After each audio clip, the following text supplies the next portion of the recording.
السلام عليكم ورحمة الله وبركاته. إن الحمد لله نحمده ونستعينه ونستغفره ونعوذ بالله من شرور أنفسنا ومن سيئات أعمالنا. من يهده الله فلا مضل له ومن يضلل فلا هادي له وأشهد أن لا إله إلا الله وحده لا شريك له وأشهد أن محمدا عبده ورسوله صلى الله تعالى عليه وعلى آله وصحبه وسلم تسليما كثيرا. أما بعد، فقد قال الإمام البخاري رحمه الله تعالى: باب شرب اللبن وقول الله عز وجل: من بين فرث ودم لبنا خالصا سائغا للشاربين. قال حدثنا عبدان قال حدثنا عبد الله قال أخبرنا يونس عن الزهري عن سعيد بن المسيب عن أبي هريرة رضي الله تعالى عنه قال: أتي رسول الله صلى الله عليه وسلم ليلة أسري به بقدح لبن وقدح خمر। সম্মানিত ভাতৃমণ্ডলী, আল্লাহ রাব্বুল আলামিনের প্রশংসা এবং প্রিয় নবী সাল্লাল্লাহু আলাইহি সাল্লামের উপর সালাত ও সালামের পর আজ জুমাবার চৌথা রবিউল আখির 26শে সেপ্টেম্বর, চৌথা রবিউল আখির 1447 হিজরি মোতাবেক 26শে সেপ্টেম্বর 2025 আমাদের ধারাবাহিক আলোচনা সহিহুল বুখারীর পর্বের বিষয় হচ্ছে পানীয় বস্তু। কিতাবুল আশরেবাহ, শরাবের বহুবচন আশরেবাহ। আল্লাহ রাব্বুল আলামিন মানুষের পান করার জন্য যা কিছু সৃষ্টি করেছেন তা দুই ভাগে বিভক্ত, বা পানীয় যা মানুষরা পান করে থাকে সেগুলি দুই রকমের, হালাল এবং হারাম, তাইয়্যিবাত আর খাবায়েস। তাইয়্যিবাত কিছু পানীয় আছে যেগুলি পাক পবিত্র, মানুষের জন্য উপকারী দিন দুনিয়ার ক্ষেত্রে, সেগুলি আল্লাহ হালাল করেছেন। আর কিছু আছে খাবায়েস, নোংরা, যেগুলি মানুষের শরীর স্বাস্থ্যের ক্ষতি করে, ব্রেন বুদ্ধির ক্ষতি করে, অথবা অর্থের অপচয় করায়, আল্লাহর অসন্তুষ্টির কারণ এবং জাহান্নামে যাওয়ার কারণ, সেগুলিকে আল্লাহ হারাম করেছেন। খাবায়েস নোংরা, যেমন মদ জাতীয় যা কিছু আছে, এগুলি আল্লাহ হারাম করেছেন। যদি এক শ্রেণীর লোকের ওগুলো পানীয়, কিন্তু হারাম পানীয়, খাবায়েস নোংরা নিকৃষ্ট পানীয়। জি। আর ভালো পানীয় দুধ, মধু, শরবত, জুস, এরকম বহু কিছু হইতে পারে। পানি আল্লাহ রাব্বুল আলামিনের সবচেয়ে বড় পানীয়, যে পানি ছাড়া মানুষ বাঁচতে পারবে না। পানি দিয়ে আল্লাহ সমস্ত প্রাণীকে সৃষ্টি করেছেন। তো এই আলোচনা চলছে আমাদের ধারাবাহিক। আজকে পর্ব নম্বর 3, এর পূর্বে আরও দুটো পর্ব হয়েছে। ইমাম বুখারীর এই পানীয় বস্তু পর্বের অধ্যায় নম্বর 12, বিষয়বস্তু এই অধ্যায় বলছেন বাব শুরবিল লবণ। এই অধ্যায় হচ্ছে দুধ পান সম্পর্কে। লবণ মানে আসলে দুধ হয়, লবণ মানে দুধ হয়। দুধের আরবি দুটো, একটা হচ্ছে লবণ, আরেকটি হচ্ছে হালিব। পরবর্তীকালে আরব দেশগুলিতে যখন দুধকে গাঢ় করে, একটু টক করে, যেটাকে আমরা আমাদের আঞ্চলিক ভাষায় ঘোল বলি, আপনারা কি বলে জানি না, লবণ ঘোল না, হ্যাঁ, তো এটাকে লাবান বলা শুরু করেছে। হ্যাঁ, এটা দেশীয় ভাষা, এটা দেশীয় ভাষা, যেহেতু আজকাল দুই রকমের লাবান ব্যবহার হচ্ছে, সেজন্য একটা দুধ যেটাকে হালিব বলা হচ্ছে। হালিব হালাবা ইয়াহলুব থেকে, হালাবা ইয়াহলুব মানে দহন করা, যে দোহা, এটার নাম হচ্ছে হালাবা ইয়াহলুব। মাহলুব মানে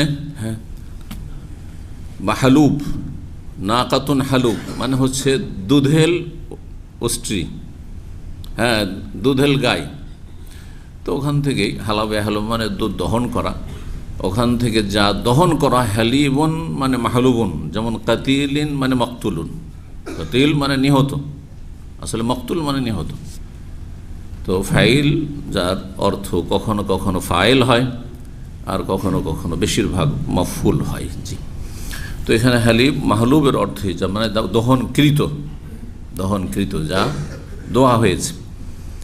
তো ওখান থেকে হালিব শব্দটি আজকাল ফ্রেশ তাজা দুধকে বলা হচ্ছে। আর লাবান বলা হচ্ছে যেটা গাঢ় করে, আপনার লাবান যেটা আপনারা জানছেন এখানে যারা আছেন। তো এখানে লাবান মানে দুই রকমের লাবান। জি। আজকালকার দুই রকমের লাবান হচ্ছে, লাবান মানে দুধ। বাবু শরবিল লাভ নেই অধ্যায় হচ্ছে দুধ পান করা সম্পর্কে। দুধের কথা কোরআনে কারীমে আল্লাহ বলেছেন একাধিক আয়াত, তার মধ্যে সূরা নাহল আয়াত নম্বর 66-তে আল্লাহ বলছেন যে দুধ আল্লাহর কত বড় নিয়ামত এবং কত মানুষের জন্য স্বচ্ছ সুপেয় পানীয় বস্তু এবং অফুরন্ত নিয়ামতে ভরা। অথচ দুধ যেখান থেকে বেরিয়ে আসছে একটু চিন্তা করে দেখেন, আল্লাহ মিন বাইনি ফারসি ওয়া দামিন, গোবর আর রক্ত। গাভীর বা উষ্ট্রির অথবা বকরির দেহে কি আছে? নেদি আছে, গোবর আছে, আর কি আছে? রক্ত আছে। তার মাঝখান থেকে কত স্বচ্ছ পরিষ্কার পরিচ্ছন্ন হয়ে বেরিয়ে আসছে। যদি সামান্য কিছু রক্ত তাতে মিশে যায় মানুষের জন্য ক্ষতি করবে। সামান্য যদি গোবর অথবা পেশাব মিশে যায়, একাকার হয়ে যায়, তাহলে মানুষের শরীরকে ধ্বংস করবে যারা পান করবে, তাই না? আল্লাহর কত বড় নিয়ামত যে যেগুলো মানুষের জন্য হারাম অথবা ঘৃণিত, নোংরা, গোবর, নেদি আর রক্তের ভিতর থেকে মাঝখান থেকে মিমবাইনে ফারসিন মানে গোবর, গোবর এবং ওয়াদামিন রক্তের মাঝখান থেকে স্বচ্ছ পরিষ্কার পরিচ্ছন্ন হয়ে বেরিয়ে আসছে। লাবানান খালেসান, স্বচ্ছ দুধ আল্লাহ তোমাদের জন্য তৈরি করছেন, সৃষ্টি করছেন। সায়েগান লিশারিবিন, পানকারীর জন্য বড় সুপেয়। পান করতে কোনো কষ্ট হয় না। দুধ গিলতে কষ্ট হয়? সায়েগান, জি, লিশারিবিন, চিন্তা করুন আপনি। অথচ রক্ত তৈরি হচ্ছে খাদ্য পানীয় থেকে, যা কিছু খাচ্ছে, গবাদি পশু যা কিছু খাচ্ছে, ওঁটে গরুতে যা খাচ্ছে সেখান থেকে কি হচ্ছে? এই খাবার থেকে রক্ত তৈরি হচ্ছে। একটা অংশ রক্ত তৈরি হচ্ছে, ব্লাড যে তৈরি হচ্ছে আমাদের শরীরে এই খাবার থেকে। আর যে গোবর, নেদি, পায়খানা, সেটা কোত্থেকে হচ্ছে? এই খাবার থেকে। খাবারে যেটা উচ্ছিষ্ট, সেটা নিকাশ হয়ে যাচ্ছে কিসের মাধ্যমে? আপনার পায়খানা অথবা গোবর নেদির মাধ্যমে অথবা পেশাবের মাধ্যমে। এটা শরীরের জন্য কোনো কাজের না, সেটাকে আলাদা বের করে দিচ্ছে। ওর রাস্তা আলাদা, একেবারে ক্লিয়ার আলাদা হয়ে বেরিয়ে যাচ্ছে, কোনটা কারোর সাথে মিশে না। সুবহানাল্লাহ, চিন্তা করুন তো। অথচ সব কিছু এই পেটে যা কিছু পাকস্থলীতে খাবার যাচ্ছে দৈনন্দিন, মানুষের হোক অথবা অন্য প্রাণীর হোক, সব কিন্তু এখান থেকে তৈরি হচ্ছে। রক্তই তৈরি হচ্ছে ওখান থেকে। রক্তের মধ্যে কি গোবর টোবর মিশছে, পেশাব মিশে যাচ্ছে? মুশকিল। এই জন্য যাদের কিডনি ফেল হয় তারা বাঁচে না কেন? সমস্যা তখন এখানে হয়ে যায়। রক্তকে ফ্রেশ করতে পারে না তখন অন্য যেগুলো ক্ষতিকর জিনিস সেগুলো থেকে। আর দুধ কি দিয়ে তৈরি হচ্ছে? এই যে খাবার। আপনি যদি বকরিকে খেতে না দেন, গাভীকে খেতে না দেন, আপনি যদি উটনিকে না খেতে দেন, তাহলে কি দুধ দেবে? দুধ শুকিয়ে যাবে। যেমন খাবার দেবেন তেমন দুধ হবে, দুধের আপনার বৃদ্ধি হবে বা ফলন হবে। তো আল্লাহর এটি বড় নিয়ামত যে এসব নোংরা নাপাক বস্তুর মাঝখান থেকে আল্লাহ দুধকে নির্গত করছেন, বের করে নিয়ে আসছেন খালেসান, নিখুঁত নির্ভেজাল, স্বচ্ছভাবে। কত রুচিকর, কোনো অরুচি লাগছে? এগুলো চিন্তা করেন, যদি এগুলো চিন্তা করতে লাগে। অনেকে আছে খাওয়ার সময় পেশাব পায়খানার কথা কেউ যদি বলে দেয় সাথী সঙ্গী, বাচ্চাদেরকে দেখা যায় এরকম। একটা ছেলে এমন সেন্সিটিভ, স্পর্শকাতর, যদি পেশাব পায়খানার কথা উঠিয়ে দেয় খাওয়ার সময়, ও বমি করতে লাগবে, নয় খাবার দাবার ছেড়ে উঠে যাবে রাগ করে। দেখেছেন এরকম বাচ্চাদের? এটা বাচ্চাদের স্বভাব, অনেকের, সবার না হইল। আপনি যদি এগুলো চিন্তা করেন যে দুধটা বেরিয়ে আসছে, আরে ওই তো রক্ত আর ওই পেশাব আর ওই গোবর ওর মাঝখান থেকে বেরিয়ে আসে না, কখনো যেমনটা হয় না যে অরুচি হয়ে যাচ্ছে দুধ খেতে গিয়ে, তা তো হচ্ছে না। সায়েগান লিশারিবিন, পানকারীর জন্য কত সুপেয়, কত স্বাদের সাথে, মজার সাথে আপনি আগ্রহের সাথে পান করছেন। আল্লাহ নিয়ামতের কথা আল্লাহ রাব্বুল আলামিন বর্ণনা করেছেন সূরা নাহলে, দুধের নিয়ামত। সূরা নাহলের এই জন্য অপর একটি প্রসিদ্ধ নাম আছে ওলামাদের কাছে, তাফসিরের কিতাবাদিতে। যারা তাফসির সম্পর্কে অভিজ্ঞ তারা জানেন। কারো জানা আছে? কে বলতে পারে? সূরাতুন নাম। মাশাআল্লাহ, আমাদের দার্সে নিয়মিত আসলে মাশাআল্লাহ সাধারণ লোক আলেম হয়েছে, আলহামদুলিল্লাহ। আমি ভাবছি আপনারা বলতে পারবেন না। সূরাতুন নিয়াম, নেমাতুনের বহু বচন নিয়াম, বহুমুখী নিয়ামতের কথা আল্লাহ এই সূরায় কিসে নাহলে বর্ণনা করেছেন। ওর মধ্যে আপনার বিভিন্ন যে নিয়ামতগুলি রয়েছে, হ্যাঁ, বাহনের নিয়ামত, হ্যাঁ, আর বিভিন্ন আপনার গোশতের নিয়ামত, বিভিন্ন নিয়ামত, ওয়াল খাইল ওয়াল বিগাল ওয়াল হামিরা লিতারকাবু হাজিন ওয়া ইয়াখলুকু মা লা তা'লামুন, সব নিয়ামত, বহুমুখী নিয়ামতের কথা আল্লাহ রাব্বুল আলামিন আর আসমান জমিন যেসব নিয়ামত আমরা ভোগ করছি তার বিভিন্ন দিক নিয়ে আল্লাহ রাব্বুল আলামিন সেখানে আমাদের কী জন্য এই নিয়ামতগুলি আল্লাহ উল্লেখ করেছেন কোরআনে কারিমে।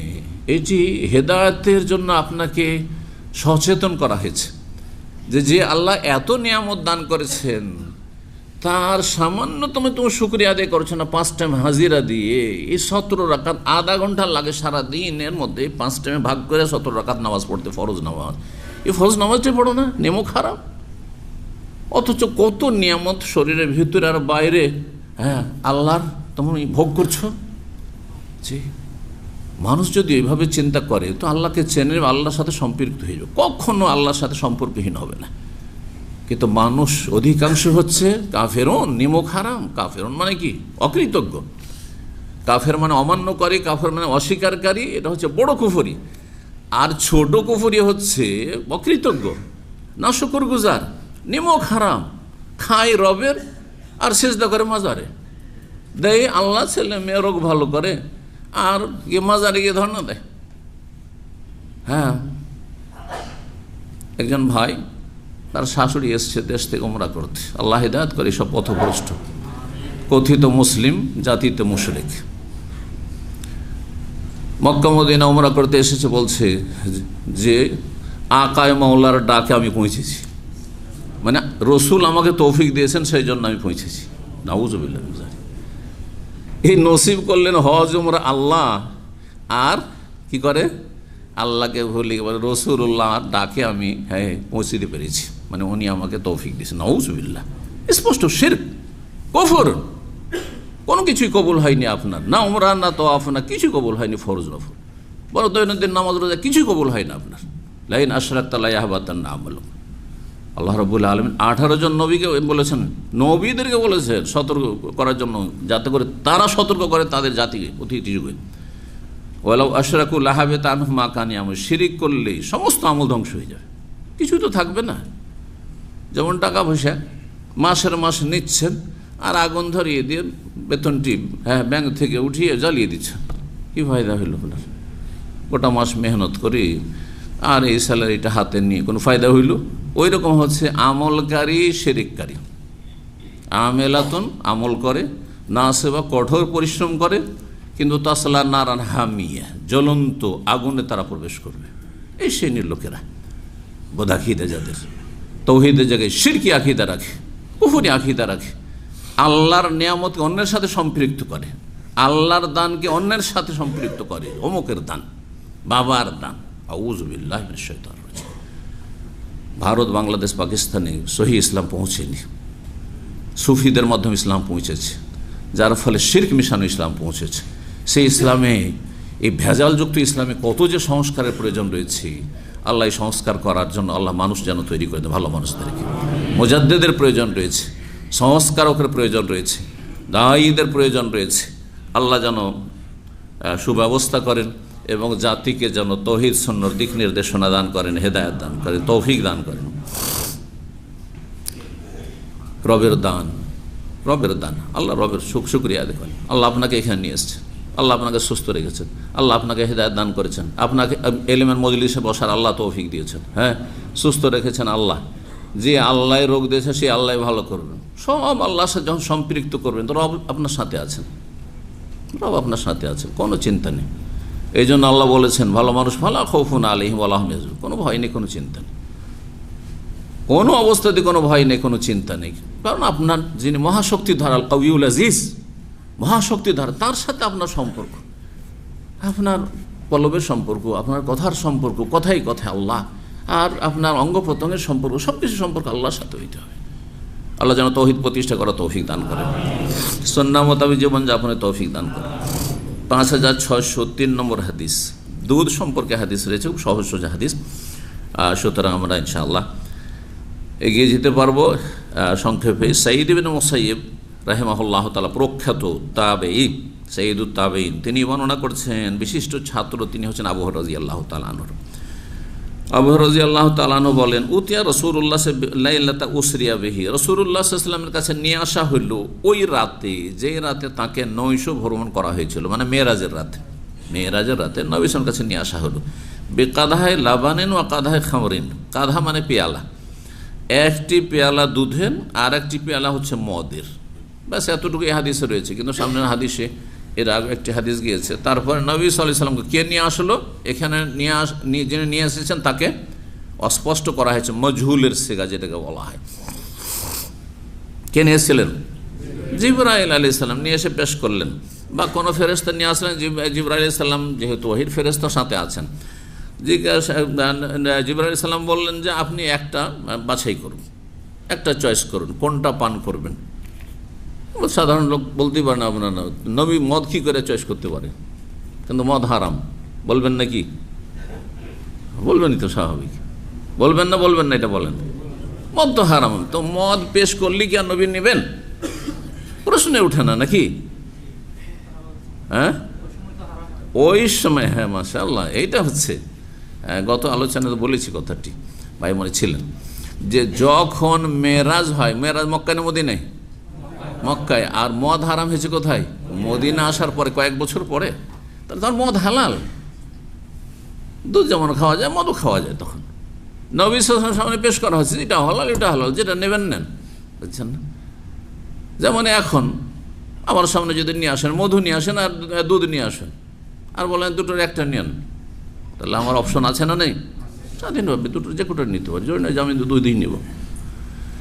তো নবী সাল্লাল্লাহু আলাইহি ওয়াসাল্লাম বা উম্মতের জন্য, মানব জাতির জন্য তখন হারাম করা হয়নি, এজন্য নিয়ে আসা হয়েছিল। হারাম জিনিস পেশ করা হয়নি, তখন হালালই পেশ করা হয়েছে, তখন হালাল ছিল। নবী সাল্লাল্লাহু আলাইহি ওয়াসাল্লাম প্রাকৃতিকভাবে খারাপ বস্তুগুলিকে ঘৃণা করতেন। মদে ভালো দিক আছে, কিন্তু খারাপ দিকও আছে অনেক, কিন্তু দুধে সবই ভালো দিক আছে। খারাপ দিক দুধে নেই বললে চলে, আছে আপনার কারণে বা আমার কারণে। কেন বললাম কথা জানেন? কারণ দুধ হজম করার জন্য সর্বনিম্ন যোগ্যতা থাকতে হবে, যেমন হেদায়েত পাওয়ার জন্য সর্বনিম্ন যোগ্যতা থাকতে হবে। এই জন্য আল্লাহ সূরা বাকারার প্রথম আয়াতগুলিতেই, সূরা ফাতিহার পরে, যেখানে আল্লাহ রাব্বুল মানব জাতিকে হেদায়েতের দাওয়াত দিচ্ছেন, যালিকাল কিতাবু লা রাইবা ফিহি হুদান লিন্নাস বলেছেন, সমস্ত মানুষের হেদায়েত কোরআনে আছে বলেছেন। এখানে খাস করে দিয়েছেন হুদাল লিল মুত্তাকিন, যারা পাপ থেকে বাঁচতে ইচ্ছুক তাদের জন্য হেদায়েত আছে, সবার জন্য নয়। তো ওই সব মানব জাতি, অধিকাংশ ওরাই, মেজরিটি ওরাই বিশ্বে, যারা পাপকে পাপ মনে করে না, পাপ থেকে বাঁচতে চাই না, ওদের কাছে পাপ আর পুণ্য, হ্যাঁ, নেকি আর গুনাহ সব সমান, ওদেরকে কোরআন কখনো হেদায়েত করবে না। যে জাহান্নাম থেকে বাঁচতে চায়, মুত্তাকিন মানে কি? যে বাঁচতে চায়, যে জাহান্নাম থেকে বাঁচতে চায়, যে কবর আযাব থেকে বাঁচতে চায়, যে আল্লাহর অসন্তুষ্টি, আল্লাহর গজব থেকে বাঁচতে চায়, আল্লাহর লানত থেকে বাঁচতে চায়, হ্যাঁ, যে দুনিয়ার আযাব থেকে, গজব থেকে বাঁচতে চায়, আল্লাহর ক্রোধ থেকে বাঁচতে চায়, যে জাহান্নামের আগুন থেকে, ওয়াত্তাকুন নার আল্লাতী উইদ্দাত লিল কাফিরিন, যে জাহান্নাম থেকে বাঁচতে চায়, যে পাপ মুক্ত জীবন গড়তে চায়, পাপ থেকে বেঁচে থাকতে চায়, তাকে কোরআন হেদায়েত করবে। দুইজন মানুষের সামনে হেদায়েতের কথা, হেদায়েতের বাণী, কোরআনের বাণী পেশ করছি। একজন কোরআনে বিশ্বাসী, জাহান্নাম থেকে বাঁচতে চায়, কিন্তু হ্যাঁ, কুপ্রবৃত্তির অনুসরণে বিভিন্ন পাপে জড়িয়ে যাচ্ছে। যেমন অধিকাংশ মুসলিমরা, যেহেতু আল্লাহ পরকালে বিশ্বাসী, যদিও দুর্বল ঈমান, অধিকাংশ বলছে, সব নয় কিন্তু, কারণ অনেকে নাস্তিক টাইপের আছে, ওদের ধর্মকর্ম নাই, যদি জন্মসূত্রে মুসলিম, কিন্তু অধিকাংশ মুসলিমের সামান্য কিছু ভয়, জান্নাত জাহান্নাম বলে ভয় আছে। সুতরাং ওর সামনে যদি, কেন গুনাহ করছে? ও কুপ্রবৃত্তির অনুসারণে, কুপ্রবৃত্তির গোলাম হয়ে গেছে, হ্যাঁ, কিন্তু ভয় আছে তার, যে পাপের কিন্তু হ্যাঁ কুপরিণাম আমাকে ভোগ করতে হবে দুনিয়াতে আখিরাতে। একটু হেদায়েতের কথা বললে হেদায়েত হইতে পারে, যদি সে সংযত হওয়ার মন মানসিকতা রাখে, হুদাল লিল মুত্তাকিন। আর আরেকজন অমুসলিম অথবা নাস্তিক, তাকে যদি কোরআনের কথা বললে, কি বলছেন কোরআনের কথা, আমি তো বিশ্বাসই করি না, এটা বলে না, বলে না, অনেকে বলে আপনি যেগুলো দলিল পেশ করছে ওগুলো বিশ্বাস করি না আমি। আহলে কোরআনরা কাফের, কিন্তু যারা বলছে কোরআন মানে হাদিস মানি না, ওদের যদি হাদিস বলেন, হ্যাঁ, যে আলা অতীতুল কোরআন আমি ইসলাম মাহু, নবী সাল্লাল্লাহু বলছেন আমাকে কোরআন এবং কোরআনের মতোই দেওয়া হয়েছে, যে কোরআনের মতো কি ওইটা দেওয়া হয়েছে এটা মানতে হবে। তো বলছে আমি তো হাদিসই বিশ্বাস করি না। কথা বুঝতে পারছেন না? তো ওকে তো আর কোরআন হেদায়েত করবে না, আর হাদিস ও নবীর সুন্নাহও হেদায়েত করবে না, ও জাহান্নামে যাবে। বুঝতে পারছেন? হুদালিল মুত্তাকিন, তাই কোরআন হেদায়েত করে। হেদায়েতের দুটো অর্থ হয়, এটা কেউ বলতে পারেন? হেদায়েতের দুটো অর্থ হয়, দেখি। হেদায়েত মানে রাস্তা দেখানো, সহজ করে দিই আরো বাংলা ভাষায়, আরবি না রেখে। হেদায়েত মানে রাস্তা দেখানো। তো রাস্তা দেখানো দুই রকম হয়। যে বলবে হাত তুলবে। হেদায়েতে নসিব, নসিব মানে না, ব্যাখ্যা বাংলায় বলতে, আমি বাংলায় জিজ্ঞেস করেছি। ও মাশাআল্লাহ, এক হেদায়েতের দলালা, আমি তো কে বুঝবে? দলালাকে অনেক গুমরাহি, দলালা দোয়াত দিয়ে বুঝিয়ে নেবে। হ্যাঁ, ব্যাখ্যা সুন্দর, হ্যাঁ, ক্লিয়ার হল না, আমি সহজ ভাষায় করে দিই। হেদায়েতের দালালা, দাল্লায়াদুল্লাহ মানে রাস্তা দেখিয়ে দেওয়া, আর হচ্ছে গন্তব্যস্থানে পৌঁছিয়ে দেওয়া। কথা বলবেন ক্লিয়ার, যাতে বললে বুঝতে পারে মানুষ। একটা হচ্ছে রাস্তা দেখিয়ে দেওয়া, আর একটা হচ্ছে গন্তব্যস্থানে পৌঁছিয়ে দেওয়া। দুনিয়ার উদাহরণ দিয়ে বলি, একটা লোক আপনাকে জিজ্ঞাসা করছে নিচে, ভাই আমি একটু খোবার যাব অথবা রিয়াদ যাব, হ্যাঁ, তো আমাকে একটু রাস্তা দেখিয়ে দেন। তখন রিয়াদ যাবেন, আপনি এখান থেকে এই 2-3টা ইশারা পরে আপনি দেখবেন যে কিং ফাহাদ রোড, তারপরে সোজা রাস্তা ধরে নেবেন, আর ছাড়বেন না আপনি সোজা রাস্তা, আর সোজা আবার এয়ারপোর্ট নিয়ে চলে যাবে, সোজা দিয়ে ডান দিয়ে ধরবেন, তারপরে এইদিকে যাবে, তারপর ধরে নেবেন, ঠিক না? এইখানে দাঁড়িয়ে দাঁড়িয়ে বলে দিলেন, বা এখানে ভিতর ইসলাম সেন্টারে বসে বসে বলে দিলেন যে এই কয়টা সিগন্যাল পরে আপনি সোজা রাস্তা পেয়ে যাবেন। এটা হচ্ছে কি? রাস্তা বাতলিয়ে দেওয়া, দেখিয়ে দেওয়া, মানে দেখিয়ে দিল শুধু। আর হেদায়েতে তৌফিক হচ্ছে গন্তব্য স্থানে পৌঁছে দেওয়া। ভাবলেন যে আমি উপকার করি একটু ভালো করে, ওর সাথে নিলেন, চলেন আপনার গাড়িতে আমি চড়ে যাই, অথবা আমি সামনে গাড়ি নিয়ে যাচ্ছি, আপনি পিছনে ফলো করে আসেন, করি না আমরা অনেক সময় করি। আর তারপর হাইওয়ে উঠিয়ে দিয়ে বললেন যে আচ্ছা যাও, আমি চললাম ঘুরে। আর হারাবে সে, কারণ তাকে গন্তব্যস্থানে মোটামুটি পৌঁছিয়েই দিয়েছেন আপনি। রিয়াদ রোডে পৌঁছে দিলেন, অথবা রিয়াদই পৌঁছে দিলেন আপনি, বুঝলেন? গাড়িতে চললেন, বলে আমারও কাজ আছে ভাই, চলেন আপনিও রাস্তা চেনেন না, একবার নিয়ে গিয়ে বাথাতে নামিয়ে বলে আমি গেলাম, ভাই আপনি এটা রিয়াজ। আর হারাবে তো কথা দূরে চলে গেল। ফিরে আসি, আল্লাহ কেন বললেন যে কোরআন, হ্যাঁ, মুত্তাকিনকে হেদায়েত করে, মানে মুত্তাকিন গন্তব্যস্থানে পৌঁছিতে পারে। কোরআন দিয়ে যে যা পাপ থেকে বাঁচার মন মানসিকতা আছে, সে গন্তব্য স্থানে পৌঁছিতে পারে। আমাদের গন্তব্য স্থান কি? জান্নাত। যার মন মানসিকতা আছে গুনাহ থেকে বেঁচে থাকবো, সে জান্নাতে পৌঁছিতে পারবে, গন্তব্য স্থানে পৌঁছে গেল কোরআন দিয়ে। কিন্তু কোরআন আর এক আয়াত আল্লাহ হচ্ছে হুদাল্লিন নাস ওয়া বাইয়িনাতিম মিনাল হুদা, সমস্ত মানুষকে কোরআন হেদায়েত করে, মানে রাস্তা দেখায়। যারা মানতেও চাই না, আমি ওহি মানি না, আমি এসব তোমাদের গ্রন্থে বিশ্বাসী না, কাফের, নাস্তিক, আমি ধর্মে বিশ্বাসী না, নাস্তিক, তাকেও কিন্তু কি করে? রাস্তা দেখায়। কিন্তু রাস্তা দেখালো, সে রাস্তা নিতে চাই না ওইভাবে, যেভাবে গাইড করা হয়েছে যে এতগুলি সিগন্যাল পার হয়ে তারপর এইভাবে যাবে, ও গাইড ফলো করলো না, পরে আবার গিয়ে হারিয়ে গেল সে, ঠিক না? এবার বুঝতে পেরেছেন কোত্থেকে কোথায় গেলাম, কি বলছিলাম? এখন আসল জায়গায় ফিরে আসেনি। মধু সবার জন্য কি না, মধুর কথা বলিনি, মদে ক্ষতি বেশি আছে, কিছু লাভ আছে আল্লাহ বলেছেন। দুধের কথা বলছিলাম, দুধ সবার জন্য উপকারী, অল্প কিছু লোকের জন্য উপকারী নয়। কার? যার মধ্যে ন্যূনতম যোগ্যতা নাই দুধ হজম করার, অর্থাৎ পেটের লিভার ফাংশন, পাকস্থলী দুর্বল, হ্যাঁ, দুধ খেলেও আমাশা ধরে নেবে, পাতলা পায়খানা ধরে নেবে, বুঝে না, দুধ খেয়ে না তুমি, কথা বুঝছেন? এই জন্য আল্লাহ বলেছেন যে কোরআন দিয়ে জালেম যারা, তাদের ক্ষতি আরও বৃদ্ধি পায়। ওয়ালা ইয়াজিদুজ জালিমিনা ইল্লা খাসারা। জালেমকে কোরআন যত শোনাবেন ওর গায়ের জ্বালা হবে, আর তত অস্বীকার করবে, তত গালমন্দ করবে, কোরআনকে গাল দেবে, আল্লাহকে গাল দেবে, রসুলকে গাল দেবে, দায়ীকে আলেমকে গাল দেবে, হ্যাঁ, লেখককে, ইসলামিক লেখককে গাল দেবে, সুতরাং তার ক্ষতি আরও বাড়তে আছে, কারণ তার ন্যূনতম যোগ্যতা নেই তার। হ্যাঁ, দুধ হজম করার মতো, বুঝতে পারছেন না? দুধ সবার জন্য উপকারী, কিন্তু আপনার জন্য ক্ষতি কেন? কারণ আপনার মধ্যে দুধ হজম করার যোগ্যতাই না, আপনি অযোগ্য। আপনি কোরআন দিয়ে কেন হেদায়েত পাচ্ছেন না? 5 ভাই, আপনি নামাজি হয়েছেন সহি আকীদায়, আর এক লোক মাজারপন্থী অথবা নাস্তিক কেন?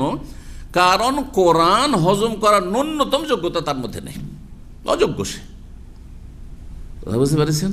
জি, আল্লাহ যেন বুঝার তৌফিক দান করেন শরীয়তকে, এবং আল্লাহর নাজিলকৃত বিধান শরীয়তকে আঁকড়ে ধরে থাকার তৌফিক দান করেন।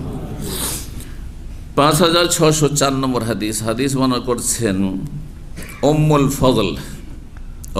ফজল বিনতুল হারিস আব্বাস রাদিয়াল্লাহু তাআলা আনহু, রাসূলের চাচার স্ত্রী, মানে নবী সাল্লাল্লাহু আলাইহি ওয়াসাল্লামের চাচি। ইউহাদ্দিসু ওমায়ের হচ্ছে স্বাধীনকৃত গণ উম্মুল ফজলের, সে বর্ণনা করেছে তার মনিব বা মালিকনি থেকে, উম্মুল ফজল থেকে। তিনি বলছেন শাক্কান নাসু ফি সিয়ামে রাসূলিল্লাহ সাল্লাল্লাহু আলাইহি ওয়াসাল্লাম ইয়াউম আরাফা। আরাফায় নবী সাল্লাল্লাহু আলাইহি ওয়াসাল্লাম অবস্থান করেছিলেন। কয়টি হজ করেছেন নবী সাল্লাল্লাহু আলাইহি ওয়াসাল্লাম? একটি মাত্র হজ করে, যে হজের নাম হচ্ছে হাজ্জাতুল ওয়াদা বা হাজ্জাতুল ওয়েদা। আপনি ফাতা দিয়ে পড়তে পারেন, জবর দিয়ে, আবার কাসরা দিয়ে ওয়েদাও পড়ে। ওয়েদা মানে বিদায়, আর ওয়াদা মানে হচ্ছে বিদায়। তো নবী সাল্লাল্লাহু আলাইহি ওয়াসাল্লাম সাহাবায়ে কেরামদেরকে ওই হজের মাধ্যমে বিদায় করেছেন, লা আলকাকুম বাদা আমিম হাজা, সম্ভবত আর আগামী বছর তোমাদের সাথে দেখা হবে না, যা শিখার শিখে নাও। তো আরাফা ময়দানে ছিল রাসূলুল্লাহ সাল্লাল্লাহু আলাইহি ওয়াসাল্লাম। আরাফার দিনে হাজী সাহেবগণ যখন আরাফা অবস্থান করছেন 9 তারিখে, সেদিন তাদের জন্য রোজা রাখা সুন্নত না সুন্নত নয়? সুন্নত নয়। আর একটা প্রশ্ন করি, জায়েজ না জায়েজ নয়? দুটোর উত্তর কিন্তু আলাদা হবে।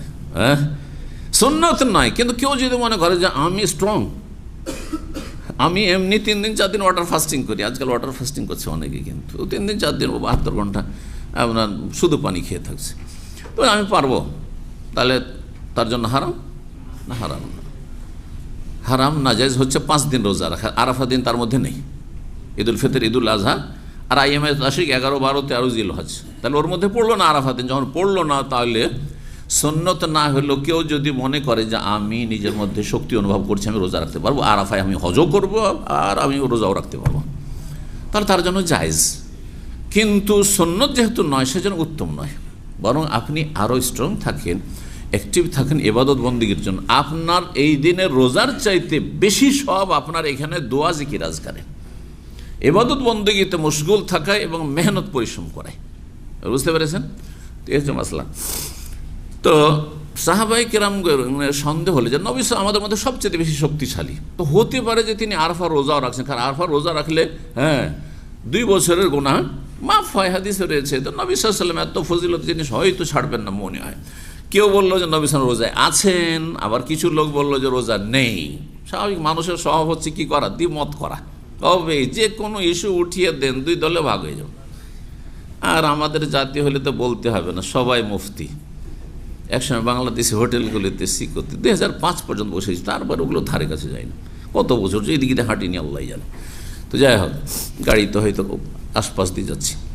তো যাই হোক, এসব জায়গায় সবাই মুফতি, কিন্তু আমাদের জাতিটা মাশাআল্লাহ ফতোয়াতে কেউ কম বেশি না, হ্যাঁ সবাই সমান। জি, তো আল্লাহ হেদায়েত করুক। জাহালাতের সাথে ইসলাম সম্পর্কে কথা বলা কাবিরা গুনাহ। অজ্ঞতার সাথে জাহেল ব্যক্তি ইসলামের দলিল জানে না, উৎস জানে না যে কোন আয়াত কোন হাদিসের ভিত্তিতে কথা বলছি, কাবিরা গুনাহ, শিরকের সমতুল্য গুনাহ। আল্লাহ পাক বলেছেন ওয়ান তাকুলু আলাল্লাহি মা লা তা'লামুন।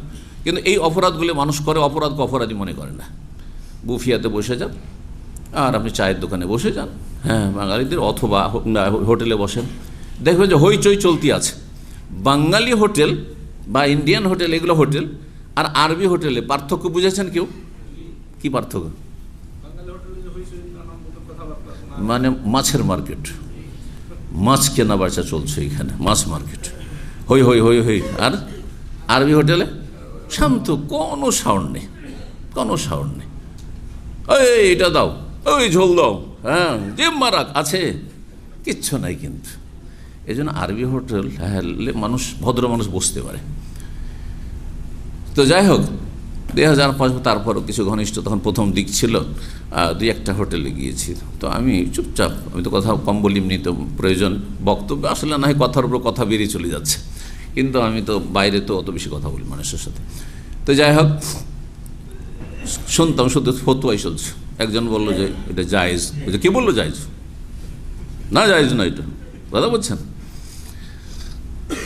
তো আল্লাহ হেদায়েত করুক।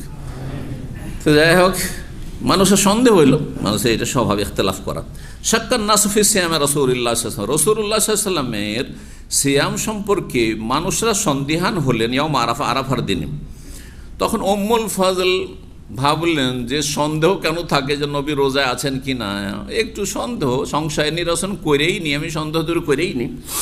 ফারসালতু ইলাইহি বিইনাইন ফিহি লাবান, আমি তার কাছে একটি পাত্র পাঠিয়ে দিলাম। আমি তার কাছে কি পাঠালাম? একটি পাত্র পাঠিয়ে দিলাম। ফিহি লাবান, যাতে ছিল দুধ। ফাশারিবা, নবী সাল্লাল্লাহু আলাইহি সাল্লাম পান করে নিলেন। নবী সাল্লাল্লাহু আলাইহি সাল্লাম ওটার পিঠেই চেপেছিলেন, তো পান করেন। ফাকানা সুফিয়ান রুব্বামা কাল শাক্কান নাস ফি সিয়ামে রাসূলিল্লাহ ইয়াউমা আরাফা ফারসালাত ইলাইহি উম্মুল ফাদল ফাইযা উকিফা আলাইহি ক্বালা হুয়া আন উম্মুল ফাদল।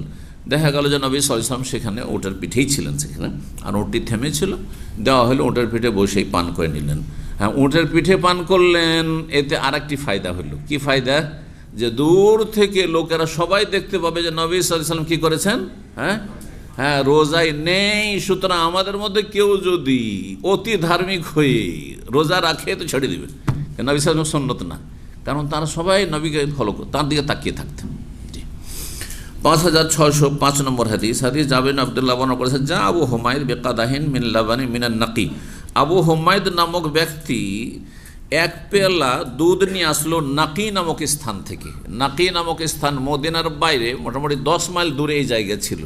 ওই এলাকাগুলিতে গবাদি পশু চারণভূমি বেশি ছিল উটের, সুতরাং গবাদি পশু সেখানে প্রচুর পরিমাণে থাকতো। ওখান থেকে সে দুধ নিয়ে আসলো। ফাকাল্লাহু রাসূলুল্লাহ সাল্লাল্লাহু আলাইহি ওয়াসাল্লাম বললেন, আল্লাহ খাম্মারতাহু, তুমি যখন নিয়ে আসলে, ও যে দুধ নিয়ে আসছে তো খোলা পাত্র, মানে ওপরে কিছু দিয়ে ঢাকা নেই, কোনো কিছু খোলা রাখতে নেই, কোনো কিছু খোলা রাখতে নেই। এটা শরীয়তের একটি বিধান, মনে রাখেন, কারণ এতে আপনার ক্ষতি করতে পারে, আপনার ছেলে মেয়েদের ক্ষতি করতে পারে। অনেক সময় আমাদের পরিবারের মহিলারা অনেক সময় গাফিলতি করে, ওই সকালবেলা রেখে দিয়েছে কোনো কিছু, হয়তো মধু অথবা দুধ অথবা চা রেখে দিয়েছে, আর তারপর কেউ হয়তো সেটা খায়নি, বা কিছুটা খেয়েছে, কিছুটা রেখে দিয়েছে, পড়ে আছে, খোলা পড়ে আছে। আপনি ভাবছেন যে পরিষ্কার পরিচ্ছন্ন, এদেশে ধুলা নেই, জানলা সব বন্ধ আছে, এসি রুম, না না, মোটেই না।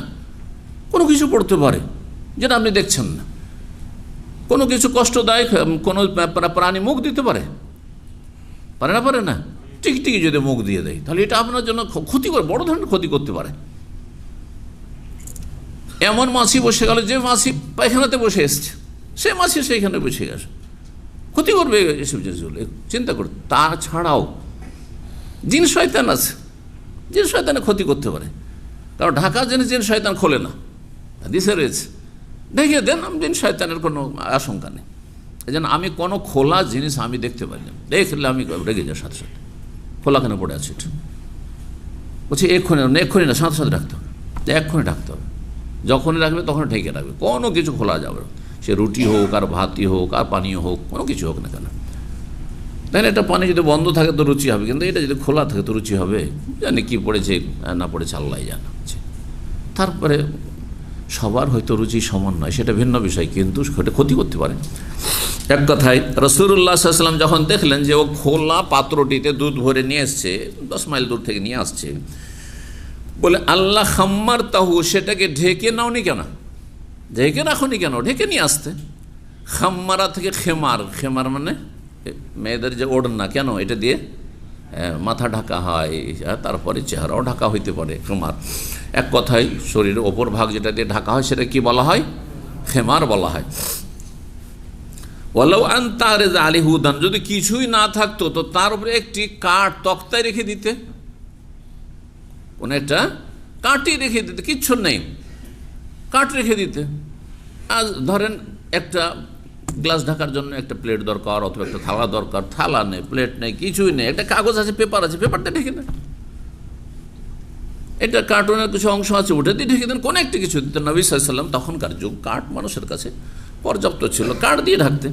5606 নম্বর হাদিস বর্ণনা করেছে জাবের রাদিয়াল্লাহু তাআলা আনহু। তিনি বলেন যে আবু হুমায়দ আসলেন, রাজুলুম আনসার, জনৈক আনসারি ব্যক্তি, মিনান নাকি নামক স্থান থেকে, বেএনাইন মিন লাবানিন, দুধের একটি পাত্র নিয়ে, কার কাছে? নবী সাল্লাল্লাহু আলাইহি ওয়াসাল্লামের কাছে। ফাকাল নবী সাল্লাল্লাহু আলাইহি ওয়াসাল্লাম বলেন আল্লাহ খামরাতাও, ঢেকে রাখেন, ওয়ালাউ আন তারিজ আলাইহি উদান। সনদে পার্থক্য রয়েছে, যদিও বিষয়বস্তু একই। 5607 নম্বর হাদিস। তাহলে আগের হাদিসটিতে ওই যে নবী সাল্লাল্লাহু আলাইহি ওয়াসাল্লামের সামনে পেশ করা হয়েছিল মেরাজের রাতে, সাথে সাথে হাদিস আসেনি, কিন্তু তারপরে হাদিস আসবে, সামনে চলে আসবে কিছুক্ষণ পরে, আর সেখানে আমরা আরও বিস্তারিত আলোচনা করব। নবী সাল্লাল্লাহু আলাইহি ওয়াসাল্লাম কী পছন্দ করেছিলেন? দুধ পছন্দ করেছেন, তো সেখানে আসবে, সেটা আরও বিস্তারিত বলব। 5607 নম্বর হাদিস মনে করছেন বারা বিন আযিব রাদিয়াল্লাহু তাআলা, তিনি বলেন কাদিমান নবী সাল্লাল্লাহু আলাইহি ওয়াসাল্লাম মাক্কাতা আবু বকরিন মাহু, নবী সাল্লাল্লাহু আলাইহি ওয়াসাল্লাম মক্কা থেকে আসলেন হিজরত করে, আবু বকর সিদ্দিক রাদিয়াল্লাহু তাআলা আনহু তার সফর সঙ্গী ছিলেন, হিজরতের সঙ্গী আবু বকর সিদ্দিক রাদিয়াল্লাহু তাআলা আনহু। কোরআন দ্বারা প্রমাণিত, এটি কোরআনে কারীম দ্বারা প্রমাণিত আয়াত, সূরা তওবাতে রয়েছে। সানিয়াস নেই, দুইয়ের দ্বিতীয় জন ছিলেন রাসূলুল্লাহ সাল্লাল্লাহু আলাইহি ওয়াসাল্লাম, ইযহুমা ফিল গার, যখন উভয়ে গুহায় অবস্থান করছিলেন, সৌর পাহাড়ের গুহায়, সে গুহার কথা আল্লাহ বলেছেন। আর ইয ইয়াকুলু লিসাহিবিহি, যখন নিজ সঙ্গীকে বলছিলেন, মানে নবী সাল্লাল্লাহু আলাইহি ওয়াসাল্লাম বলছেন নিজ সঙ্গীকে, এই সঙ্গীকে আবু বকর সিদ্দিক। এগুলো আবু বকর রাদিয়াল্লাহু আনহু ফজিলত, জি হ্যাঁ, তার ফজিলত কোরআনে কারীমে রয়েছে। আবু বকর সিদ্দিকের বেশ কিছু আয়াত রয়েছে, যদি আবু বকরের নাম কোরআনে কারীম উল্লেখ করা হয়নি, কিন্তু একাধিক আয়াত নাযিল হয়েছে আবু বকর প্রসঙ্গে, তার মধ্যে এটি একটি আয়াত। ইয ইয়াকুলু লিসাহিবিহি, যখন তার সফর সঙ্গীকে নবী বলছেন লা তাহজান, তুমি চিন্তা করিও না। কেন চিন্তা করছো তুমি? কখন বলেছিলেন? যখন কাফেররা চারিদিকে ঘোরাফেরা করছে, তল্লাশি চালাচ্ছে, কিন্তু এইভাবে দেখে না। যদি একটু বসে গিয়ে এইভাবে দেখে, তো নবী সাল্লাল্লাহু আলাইহি ওয়াসাল্লামকে দেখে ফেলে, আবু বকরকে দেখে ফেলে। ভয় পেয়েছেন আবু বকর সিদ্দিক রাদিয়াল্লাহু আনহু, নবী সাল্লাল্লাহু আলাইহি ওয়াসাল্লাম যেন কি হবে যদি একটু এভাবে দেখে ফেলবে। ইয়া রাসূলুল্লাহ, যদি একটু ঝুঁকে নিচের দিকে তাদের পায়ের নিচের দিকে একটু তাকায়, তাহলে তো আমাদেরকে দেখে ফেলবে, টের পেয়ে যাবে, তাও তো শেষ করে দেবে। কি হবে আপনার, কি হবে? নিজের জন্য কোনো চিন্তা করছেন তিনি। তখন আল্লাহ আয়াত নাযিল করলেন, নবী সাল্লাল্লাহু আলাইহি ওয়াসাল্লামের ভাষাগুলি কোরআনে রয়েছে, কি লা তাহজান, আবু বকর চিন্তা করিও না। কিসের চিন্তা? এই জন্য আল্লাহ নেক বান্দা যার রবের সাথে সম্পর্ক আছে, রবের সাথে সম্পর্কটা যত বেশি মজবুত করে, তত আপনি স্ট্রং। দেখতে যান খুব দুর্বল লাগছে, দুর্বল না, আপনি অত্যন্ত সবল, যত রোগী হন না কেন। লা তাহজান, চিন্তা করি, ইন্নাল্লাহ মা'ানা, আল্লাহ আমাদের সাথে আছে, আল্লাহ আমাদের সাথে আছে। আল্লাহ যা ইচ্ছা তাই করতে পারেন, আল্লাহ দেখাকে না দেখা করে দিতে পারেন। হ্যাঁ, মানুষ দেখা যায়, দেখতে পাচ্ছে না, এটা করতে পারেন না আল্লাহ। আল্লাহ যদি আগুনকে ঠান্ডা করে দিত ইব্রাহিম আলাইহিস সালামের জন্য, আপনার জন্য, আমার জন্য, দুশমন দেখতে পাচ্ছে না, এটা করতে পারেন না। তার একটু আগে, গত রাতে হিজরত করে ওখানে আছেন ওই গুহায়, তার আগের রাতে কাফেররা ঘিরে আছে গোটে বাড়ি, হ্যাঁ ঘেরাও করে আছে, আর তাদের সামনে দিয়ে নবী সাল্লাল্লাহু আলাইহি ওয়াসাল্লাম বেরিয়ে চলে যাচ্ছেন, কিছুই দেখতে পাচ্ছে না। আল্লাহ তো সবই করতে পারেন, কিন্তু লাগবে ইয়াকিন, আইনুল ইয়াকিন, হাক্কুল ইয়াকিন, ইলমুল ইয়াকিন, ইয়াকিনের স্তর, হ্যাঁ দৃঢ় প্রত্যয়। আমি যেমন দিনকে এখন বিশ্বাস করি, সারা দুনিয়া আপনার রাত বলে আমি বিশ্বাস করব না, তার চাইতে বেশি আমার ঈমান ইয়াকিন থাকতে হবে রবের ওপর। আমার রব আছেন, আমার রব যদি রাখবেন কেউ নিতে পারবে না, আর যদি নেবেন কেউ রাখতে পারবে না, কোনো চিকিৎসা কাজে আসবে না। তখন আল্লাহ যেন বুঝার তৌফিক দান করেন, ঈমানকে শক্তিশালী করার তৌফিক দান করেন। তো গুহা থেকে বেরিয়ে যখন আপনার সাগর তীরবর্তী এলাকা দিয়ে, যেটা মানুষ সাধারণত সচরাচর মক্কা থেকে মদিনা ওই পথে আসে না, কারণ সচরাচর যে রাস্তা, সেই রাস্তায় তো মানুষের তল্লাশি বেশি থাকবে কাফেরদের, কারণ 100 উটের পুরস্কার। তো অপ্রসিদ্ধ রাস্তা দিয়ে আসছিলেন। আবু বকর সিদ্দিক রাদিয়াল্লাহু তাআলার সঙ্গে ছিলেন। আবু বকর বললেন মারান্না বির-রাইন, আমরা এক রাখালের পাশ দিয়ে অতিক্রম করছিলাম। ওয়াকাদ আতেশা রাসূলুল্লাহ, সেই সময় রাসূলুল্লাহ সাল্লাল্লাহু আলাইহি ওয়াসাল্লাম খুব বেশি পিপাসিত হয়েছেন। দুধের নিয়ামতের একটি বৈশিষ্ট্য হচ্ছে এতে খাবারের কাজ হয়ে যায়, আর পিপাসাও দূরীভূত হয়। এটা অন্য খাবার সাধারণত হয় না। এই জন্য দুধের জন্য বিশেষ দোয়া শিখিয়েছেন, দুধ পান করি পড়া, হাদিস আবু দাউদে রয়েছে, তিরমিজিতে রয়েছে, ইবনে মাজাহ মুসনাদ আহমদে রয়েছে, আল্লাহ আলবানী তার কয়েকটি কিতাবে সিলসিলা সহিহা, সহিহুল জামে, এগুলোতে হাদিসটিকে হাসান বলেছেন, আমলযোগ্য হাদিস। দোয়ায়ের আগে বহুবার বলেছি, বলতে পারেন কেউ দুধ পান করার পরে আল্লাহ বারিক লানা ফিহে ওয়া জিদনা মিনহু, আল্লাহ বেশি দাও। কিন্তু আপনি কখনো যতই ভালো খাবার হোক না কেন দুনিয়ার, কখন আল্লাহ আরও বেশি দাও, আরও বেশি বেশি যাতে করে কাবসা খেতে পাই, হ্যাঁ, আরও বেশি বেশি যাতে করে উটের গোস্ত খেতে পাই, আরও বেশি বেশি যাতে করে ইলিশ মাছ খেতে পাই, না কোথাও নেই। কিন্তু দুধের ক্ষেত্রে শুধু আছে, এমনকি মধুর ক্ষেত্রে নয় যে ওয়াজিদ নামিন, আল্লাহ আরও বেশি বেশি মধু। কারণ বেশি বেশি দুধ খাওয়া ক্ষতি না, কারণ দুধ খেয়ে আপনি দিনের পর দিন আপনি অতিবাহিত করছেন, কিন্তু বেশি যদি আপনি মধুও খেয়ে নেন তারও তো সুগার আছে, যদিও তার ক্ষতির পরিমাণ কম, তারপর তো তাতে সুগার আছে না নাই? তো সুগার যেমন কমলেও ক্ষতি, তেমন খুব বেশি হয়ে গেলেও ক্ষতি। জি, সুস্থ মানুষ অসুস্থ হয়ে যেতে পারে। জি, তো মধু পান করেও বলবেন আল্লাহ বারিক লানা ফি ওয়া আত'ইমনা খায়রুন, এর চেয়ে ভালো দাও। আচ্ছা, মধুতে শিফাউন লিন্নাস আল্লাহ কোরআনে বলছেন, তাতে রোগ, রোগের আরোগ্য রয়েছে, রোগের চিকিৎসা। তো বলছে রাসূলুল্লাহ সাল্লাল্লাহু পিপাসিত হয়েছেন। কাল আবু বকর সিদ্দিক রাদিয়াল্লাহু বলছেন, ফাহালাবতু কুসবাতাম মিন লাবানিন ফি কাদাহিন, আমি অল্প পরিমাণ যতটা হয় আর কি, ছোট্ট পাত্র ছিল, একটি পাত্রে দুধ দহন করলাম। হালাবতো, নিজে দহন করে, এই যে হালাবতো থেকে, হালাবা থেকে হালিব। ফাশারিবা, তারপর রাসূলুল্লাহ সাল্লাল্লাহু আলাইহি সাল্লাম পান করলেন। হাত্তা রাজিতু, যখন নবী সাল্লাল্লাহু আলাইহি সাল্লাম তৃপ্তির সাথে দুধটা পান করলেন, আমি খুশি হয়ে গেলাম। দেখেন, যে যাকে ভালোবাসি, নিজে না খেয়ে তাকে খাওয়াইলেই তাতে বেশি তৃপ্তি হয়। আমরা সুবহানাল্লাহ ছেলে মেয়েকে ভালোবাসি সবাই, এটা প্রাকৃতিক ভালোবাসা। তারপরে দিনই ভালোবাসা, সেটা আপনার তখন নেকি সওয়াব হবে। কিন্তু প্রাকৃতিক ভালোবাসা, কাফেরও তার ছেলে মেয়েকে ভালোবাসে, বুঝে না? নাস্তিকও তার ছেলে মেয়েকে ভালোবাসে, বেদিন পাপিষ্টও তার ছেলে মেয়েকে ভালোবাসে, ব্যতিক্রম খুব কমই আছে। তো এই যে ভালোবাসা, মানুষ যখন যাকে ভালোবাসে, ছেলে মেয়েকে খাওয়াই আপনি তাতে তৃপ্তি পাচ্ছেন না খেয়ে। স্ত্রী স্বামীকে ভালোবাসে, অনেক সময় দেখি একটা পিস আছে, ও স্বামীর জন্য রেখে দিয়েছে, ও নিজে খাবে না, ও স্বামীকে খাওয়াই তাতে তার তৃপ্তি আছে।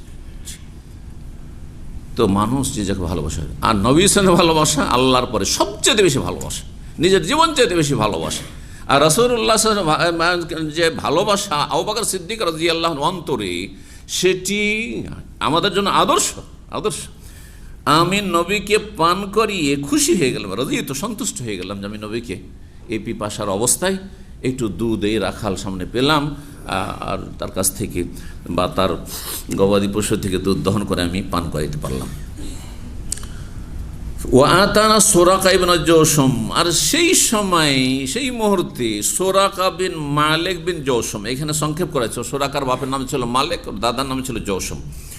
এই লোকটি বড়ই বীর পুরুষ ছিল মক্কার, আর একজন যুবক ছিল, একেবারে ইয়াং, অত্যন্ত শক্তিশালী ব্যক্তি ছিল, সাহসী ব্যক্তি ছিল। তার কুফরের অবস্থায় সে লোভ সামলাতে পারেনি, তল্লাশি কমে গেছে, তারপরও সে তল্লাশ করতে করতে এই অপরিশুদ্ধ রাস্তা, যে রাস্তাতে সাধারণত মক্কা থেকে কেউ মদিনা আসে না, ওখানে কাছে চলে এসছে। এই দুজন যাচ্ছে, এরাই হবে, এদেরকে ধরে নিলে আমি 100 উট, কেউ তো পেলো না, কিন্তু আমি 100 উট পুরস্কার পাবো, চলে এসছে ধরার জন্য। তারপর আল্লাহ তাকে হেদায়েত নসিব করেছে, আলহামদুলিল্লাহ। তখন কালেমা পড়েনি, কিন্তু পরে আল্লাহ তাকে তৌফিক দিয়েছে, সে হেদায়েত হয়ে সাহাবী ছিলেন, সুরাকা রাদিয়াল্লাহু তাআলা, প্রসিদ্ধ সাহাবী করে। তো সুরাকা ইবনে জওশম চলে এসেছে আলা ফারাস, আমাদের কাছে একটি ঘোড়ার পিঠে চেপে, কারণ দ্রুত বেগে উটের পিঠে যারা যাচ্ছে তাদেরকে ধরলে ঘোড়ায় চড়তে হবে, তো ঘোড়ায় চড়ে এসছে। ফাদা আলাইহি, নবী সাল্লাল্লাহু আলাইহি ওয়াসাল্লাম যখন দেখলেন যে কাছাকাছি চলে আসছে, বদদুয়া দিলেন যে আল্লাহ তাকে প্রতিহত করো, তাকে দূর করো আমার থেকে। একবার হইল, একবার হোঁচট খেলো তার ঘোড়া, কিন্তু তাতে এই ধাক্কা খেয়ে মক্কা পৌঁছিল না, মানে সংশোধন হইল না, লোভ সামলাতে পারল না। আবার ঘোড়াটিকে উঠি আবার দিল একবার দৌড়, ছুটলো ধরার জন্য।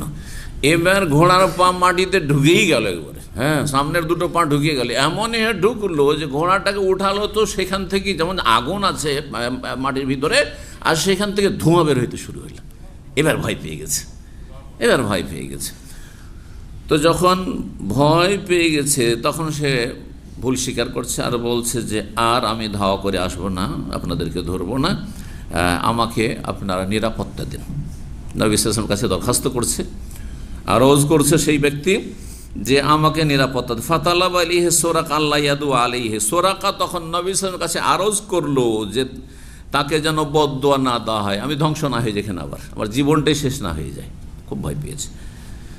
ওয়াইয়ার যে আর সে অঙ্গীকার করলো যে আমি ফিরে যাচ্ছি, হ্যাঁ যে ফিরে যাবে আর ধাওয়া করে। ফাফালান নবী সাল্লাল্লাহু আলাইহি ওয়াসাল্লাম তখন আর বদদোয়া দিলেন না, তবে তাকে ইসলামের দাওয়াত বলছেন আমি ইসলাম কবুল করবো না, তাহলে এতটুকু আপনাদেরকে মানে করছি, নিশ্চিত করছি বিষয়টি যে আমি আপনাদের আর কোনো ক্ষয়ক্ষতি করব না।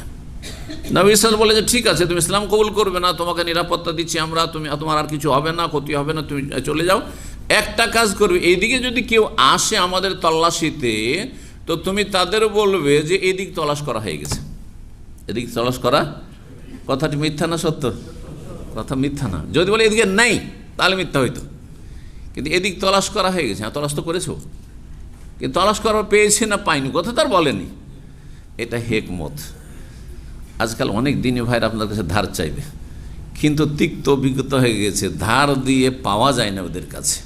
হ্যাঁ, কথা বুঝতে পেরেছেন? আর ধার না দিলে আমাদের কিছু ভাইরা আছে এখানে আশেপাশে বাস করতো, বলছে শেখ রুমমেট যারা আছে মাসের শেষে যখন বেতন পায়, ও জানে যে বেতন পেয়েছি, ধার না দিলে 2-3 দিন কথা বলে না।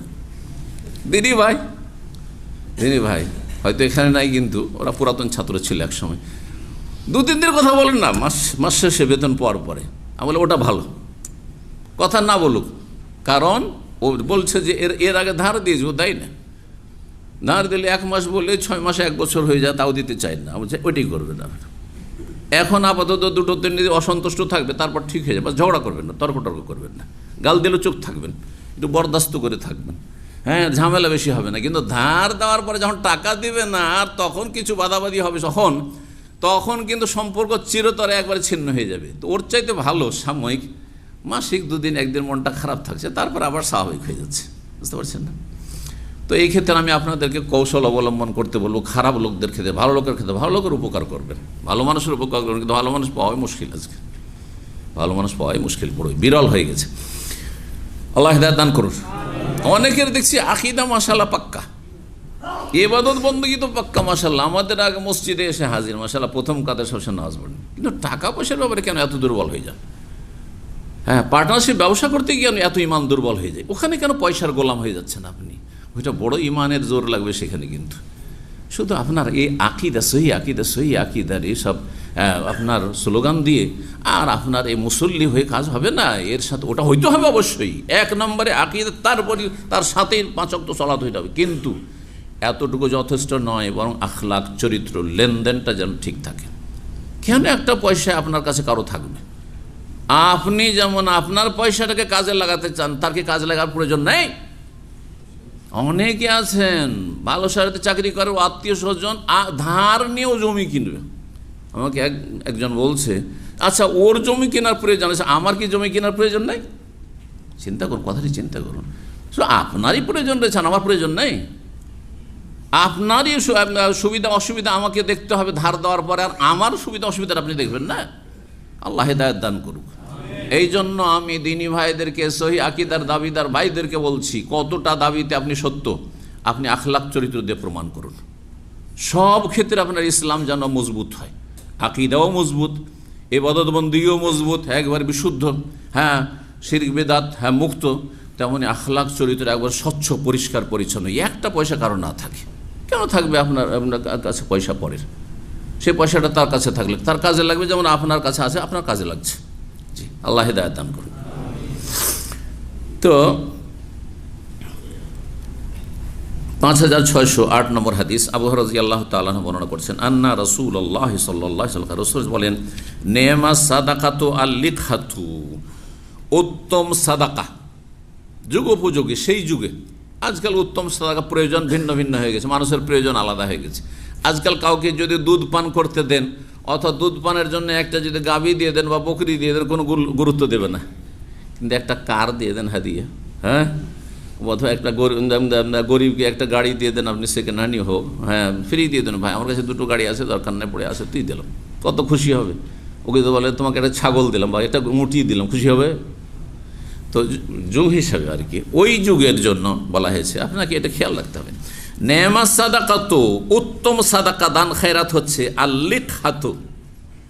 আল্লিখা মানে হচ্ছে দুধেল উষ্ট্রি, হ্যাঁ দুধেল উটনি, যে উট কি করছে, দুধ দিচ্ছে, মানে আপনি পেতেই আপনি প্রতিদিন শুরু হয়ে গেল, আপনার ইনকাম করলে ইনকাম শুরু হয়ে গেল, দুধ বিক্রি করলে আর দুধ খেলে আপনার দুধ খেতে পারছেন আপনি। এই জন্য দুধেল গায়ের মূল্য বেশি, আমাদের দেশেও দুধেল গায়ের মূল্য বেশি। আসাফিও মিনহাতান, যেই দুধেল উষ্ট্রি কি করে, খুব বেশি পরিমাণ দুধ দিতে পারে। নেমা সাদাকা, এটি হচ্ছে উত্তম সাদাকা দান হিসাবে। মিনহাতুন মানে দান হিসাবে, কাউকে যদি আপনি দান করতে চান, যে আমার কাছে মেলা গরু আছে অথবা উট আছে অথবা বকরি আছে, আর বকরির দুধ খাওয়ার জামানা, ওই জামানাটা বকরির দুধ খাওয়ারও ছিল, অনেকে বকরির দুধ খেয়েই বাঁচত আর খেজুর খেয়ে বাঁচত, তো আমার মেলাগুলো আছে, একটা দিয়ে দিলাম একটা গরিবকে। ওয়াসাতু সাফি, আর এমন বকরি যা সাফি ও মিনহাতান, যে দুধেল মানে খুব বেশি পরিমাণ দুধ দিতে পারে। একটা বকরি আছে অল্প দুধ হয়, আর একটা বকরি আছে যার বেশি দুধ হয়। অনেক আমাদের দেশে গাভী দেখা গেছে, দেশীয় গাভীগুলো 1 লিটার হয়তো দুধ হচ্ছে, কিন্তু বিদেশি যেসব গাভী রয়েছে, আপনার গাই রয়েছে, সেগুলি 5 লিটার 6 লিটার 10 লিটার দুধ, তারও বেশি হতে পারে, অথবা দেশির মধ্যে কম বেশি আছে। তো যত বেশি দুধ হবে তত বেশি উত্তম সাদাকা হবে। এক কথা ফায়দার বিষয়টি, আপনি যেই জিনিসটি দিচ্ছেন সেটি বেশি ফায়দার কিনা। আজকাল যদি আপনার মেয়েরা থাকে অথবা ছোট বোনেরা থাকে, পরীক্ষা করে দেখবেন, তোমাকে 1 ভরি স্বর্ণ দেব আর কলেজে পড়ে, হ্যাঁ বা স্কুলে পড়ে, 1 ভরি স্বর্ণ দেবো বলেন, অলংকার দেবো, আর একটা অপশন হচ্ছে যে একটা মোবাইল দেবো। দেখেন কোনটা চয়েস করে। হ্যাঁ যদি বলে দেন যে আইফোন দেবো, পাগল হয়ে যাবে, আমার 10 ভরি সোনা লাগবে না, ঠিক না? দেখেন যুগ পরিবর্তন হচ্ছে, অথচ আজকে থেকে 10 বছর আগে 20 বছর আগে যদি 10 বেশি না, তো বলতেন না আমাকে ই লাগবে, গোল্ড লাগবে, গয়না লাগবে। কত দ্রুত পরিবর্তন পৃথিবীতে, খুশি হচ্ছেন আজকাল, নিতে চাই না। আচ্ছা, যদি আবার সেই দুধেল উষ্ট্রি বা দুধেল গাভী হোক বা দুধেল বকরি হোক, সেটা 2 বার করে দুধ দেয়। আমরা ছোটোকালে বাড়িতে কিন্তু গাই পুষেছি, এই জন্য জানি এগুলো, যে কিছু কিছু গায়ের 2 বার করে দুধ দহন হইতো। সকালবেলা একবার দুহিয়ে নিল, আবার সন্ধ্যাবেলা আর একবার দুইছে, সকালে হয়ে গেলো 1-2 লিটার, আবার সন্ধ্যাবেলা তো হচ্ছে, আরও ফায়দা হয়ে গেল, 2 বার করে হচ্ছে। 5609 নম্বর হাদিস বর্ণনা করেছে ইবনে আব্বাস রাদিয়াল্লাহু তাআলা আনহু, তিনি আন্না রাসূলুল্লাহ সাল্লাল্লাহু আলাইহি ওয়াসাল্লাম, নবী সাল্লাল্লাহু আলাইহি ওয়াসাল্লাম একবার দুধ পান করলেন, ফামাজমাজা, তারপরে পানি দিয়ে কুলি করলেন, আর বললেন কেন কুলি করলাম, ইন্না লাহু দাসমান, সালাত পড়তে হবে, নামাজ পড়তে হবে, আর মুখটা আঠা আঠা হয়ে থেকে যায়, সুতরাং ইন্নাল্লাহ বললেন যে আমি এই জন্য কুলি করলাম, যদিও ওয়াজিব নয়, জরুরি নয়, কিন্তু কুলি কারণ হচ্ছে যে এই দুধের তৈলাক্ততা আছে, দুধে কি আছে, তৈলাক্ততা আছে, তেল তেল ভাব, আঠা আঠা ভাব আছে। আজকাল অনেকে চা খেয়ে সাথে সাথে মসজিদে চলে নামাজ পড়ার জন্য চলে গেলেন, দেখেন মুখটা আঠা আঠা হয়ে থাকবে। একটু কুলি করেন, চা বা কফি খেয়ে আপনি নামাজ শুরু করে দিলেন, আর একটু করে জিভা নাড়া দিতেই এই করতে আসেন, খুশু নষ্ট হচ্ছে। 5610 নম্বর হাদিস বর্ণনা করেছেন আনাস মালিক রাদিয়াল্লাহু তাআলা, তিনি বলেন রাসূলুল্লাহ সাল্লাল্লাহু আলাইহি ওয়াসাল্লাম বলেন, রফিয়াতু ইলা সিদরাতি, আমাকে উঠিয়ে নিয়ে যাওয়া হলো সিদরাতুল মুনতাহা। সিদরাতুল মুনতাহা কোন আকাশে আছে?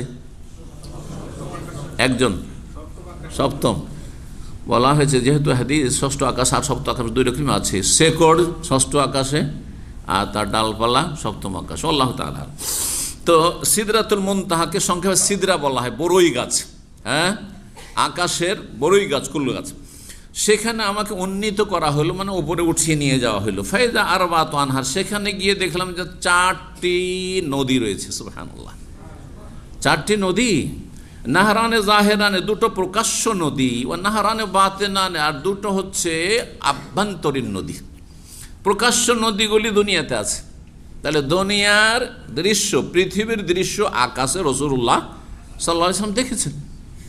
গাইবী জগৎ, নবী সাল্লাল্লাহু আলাইহি ওয়াসাল্লাম মেরাজ হচ্ছে গাইবী জগৎ, অদৃশ্যের জগৎ। হ্যাঁ, যেমন মানুষ মারা যাওয়ার পরে বারজাখী জীবন ও দেখছে, একজন মাইয়েত, হ্যাঁ, আল্লাহর নিয়ামত, ভালো মানুষ দেখছে, আমরা দেখতে পাই না।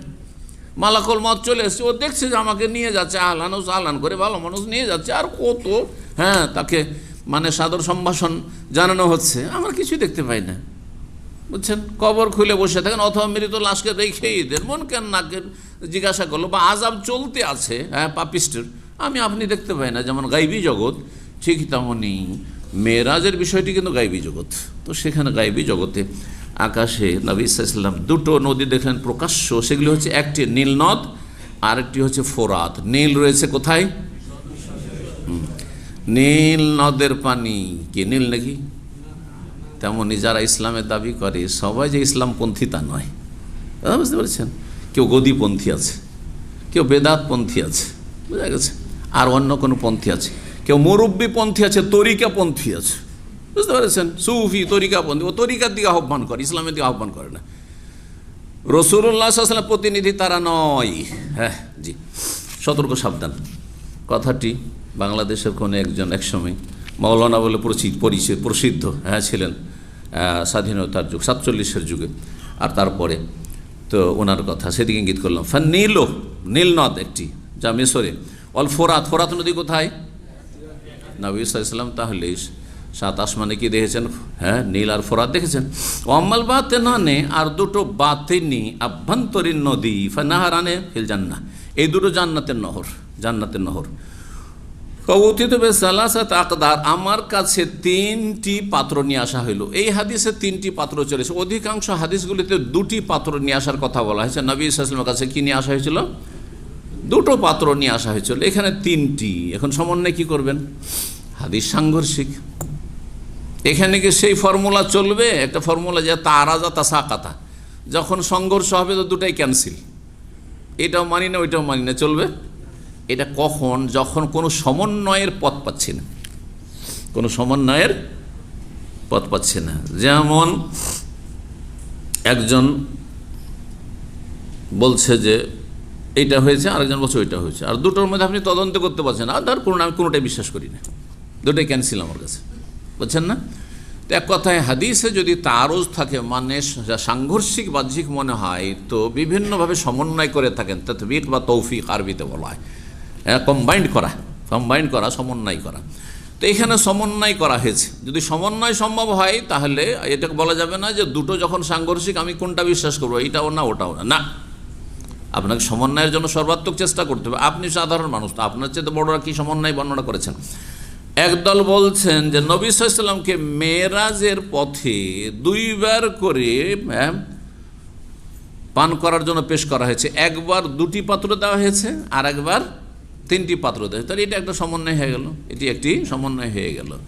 একবার 2টো দেওয়া হয়েছিল, তখন দেওয়া হয়েছিল দুধ আর মদ, আর একবার 3টি দেওয়া হয়েছিল দুধ, মদ আর মধু ছিল, এই হাদিসে যেমন এসেছে। আর এখানে কিন্তু যেভাবে বলা হচ্ছে মনে হচ্ছে এটা আকাশে হয়েছিল, আর যেটা দুই দেওয়া হয়েছিল সেটা হয়তো জমিনে দেওয়া হয়েছিল। জি, আল্লাহ তাআলা আলাম। এটা একটা সমন্বয়। আর একটি সমন্বয় হচ্ছে যে দেখেন 2 আর 3-এর মধ্যে 2 প্রবেশ করে আছে না নেই? কেউ যদি বলে আমার কাছে 2 টাকা আছে, 200 টাকা আছে, আর তার 5 মিনিট পর বলছে আমার কাছে 300 টাকা আছে, বলছে আপনি মিথ্যা কথা কেন বলছেন? একবার বললেন 200 টাকা আছে, আর বলছেন 300 টাকা আছে, বলবেন নাকি? আপনার ভাই 200 টাকার দরকার ছিল, তখন বলছে হ্যাঁ 200 টাকা আছে আমার কাছে। আপনি হয়তো বলেছেন যে কথা প্রসঙ্গে ওই রকমই এসেছে যে 200 টাকার প্রয়োজন, হ্যাঁ 200 টাকা আছে আমার কাছে। আর কোনো তার কিছুক্ষণ পরে অথবা যে কোনো সময় বলছে যে হ্যাঁ আমার কাছে 300 টাকা আছে। মিথ্যা না, কারণ 300-র মধ্যে 200 প্রবেশ করে আছে। জি, এই কথা বলা হয়েছে। তো মূলত 3টি দেওয়া হয়েছিল, কিন্তু বর্ণনাকারী সংক্ষেপ করে 2টির কথা বলেছেন, এটাও হইতে পারে। এগুলো সমন্বয় উলামায়ে কেরামদের। তবে দুটি ঘটনা বা 2বার করে নবী সাল্লাল্লাহু আলাইহি ওয়াসাল্লামকে পান করতে দেওয়া হয়েছে, এটিকে প্রাধান্য বেশি দেওয়া যেতে পারে। তো যাই হোক, কাদাহুন ফিহি লাবানুন, একটি পেয়ালাতে দুধ ছিল, ওয়া কাদাহুন ফিহি আসালুন, একটি পেয়ালাতে মধু ছিল, ওয়া কাদাহুন ফিহি খামরুন, আরেকটি পেয়ালাতে মদ ছিল। ফাখাজতুল্লাযী ফীহি লাম, নবী সাল্লাল্লাহু আলাইহি ওয়াসাল্লাম বলেন যে আমি ওই পেয়ালাটি নিয়ে নিলাম যাতে দুধ ছিল, ফাশারিবতু, আর তারপরে পান করে নিলাম। ফাকিল আলী, তখন আমাকে বলা হলো, অন্য রিওয়ায়াতে জিবরাইল আলাইহিস সালাম বললেন, আসাবতাল ফিতরাত, আপনি আপনার ইমানের স্বভাবজাতকে আপনি পৌঁছে গেছেন, পেয়ে গেছেন, মানে আপনি সঠিক সিদ্ধান্ত নিয়েছেন, আনতা, আপনি এবং আপনার উম্মত। আর একটি রিওয়ায়াতে আর অতিরিক্ত রয়েছে যে ওয়ালাউ আখাজতাল খামরা, আপনি যদি মদের পেয়ালাটি নিতেন আর মদ পান করে নিতেন, তখন মদ হালাল ছিল, বললাম না, তখন হালাল ছিল।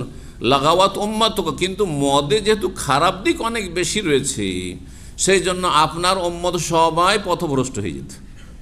নবী সাল্লাল্লাহু, চিন্তা করেন যে নবী সাল্লাল্লাহু আলাইহি ওয়াসাল্লাম দুধ পান করেছেন, তারপরও আজকে মুসলিমদের জনসংখ্যা একটু আপনি পরিসংখ্যান বের করে দেখেন যে কয়জন নামাজি, কয়জন সহিহ আকীদার, হ্যাঁ, কয়জন আখিরাতমুখী।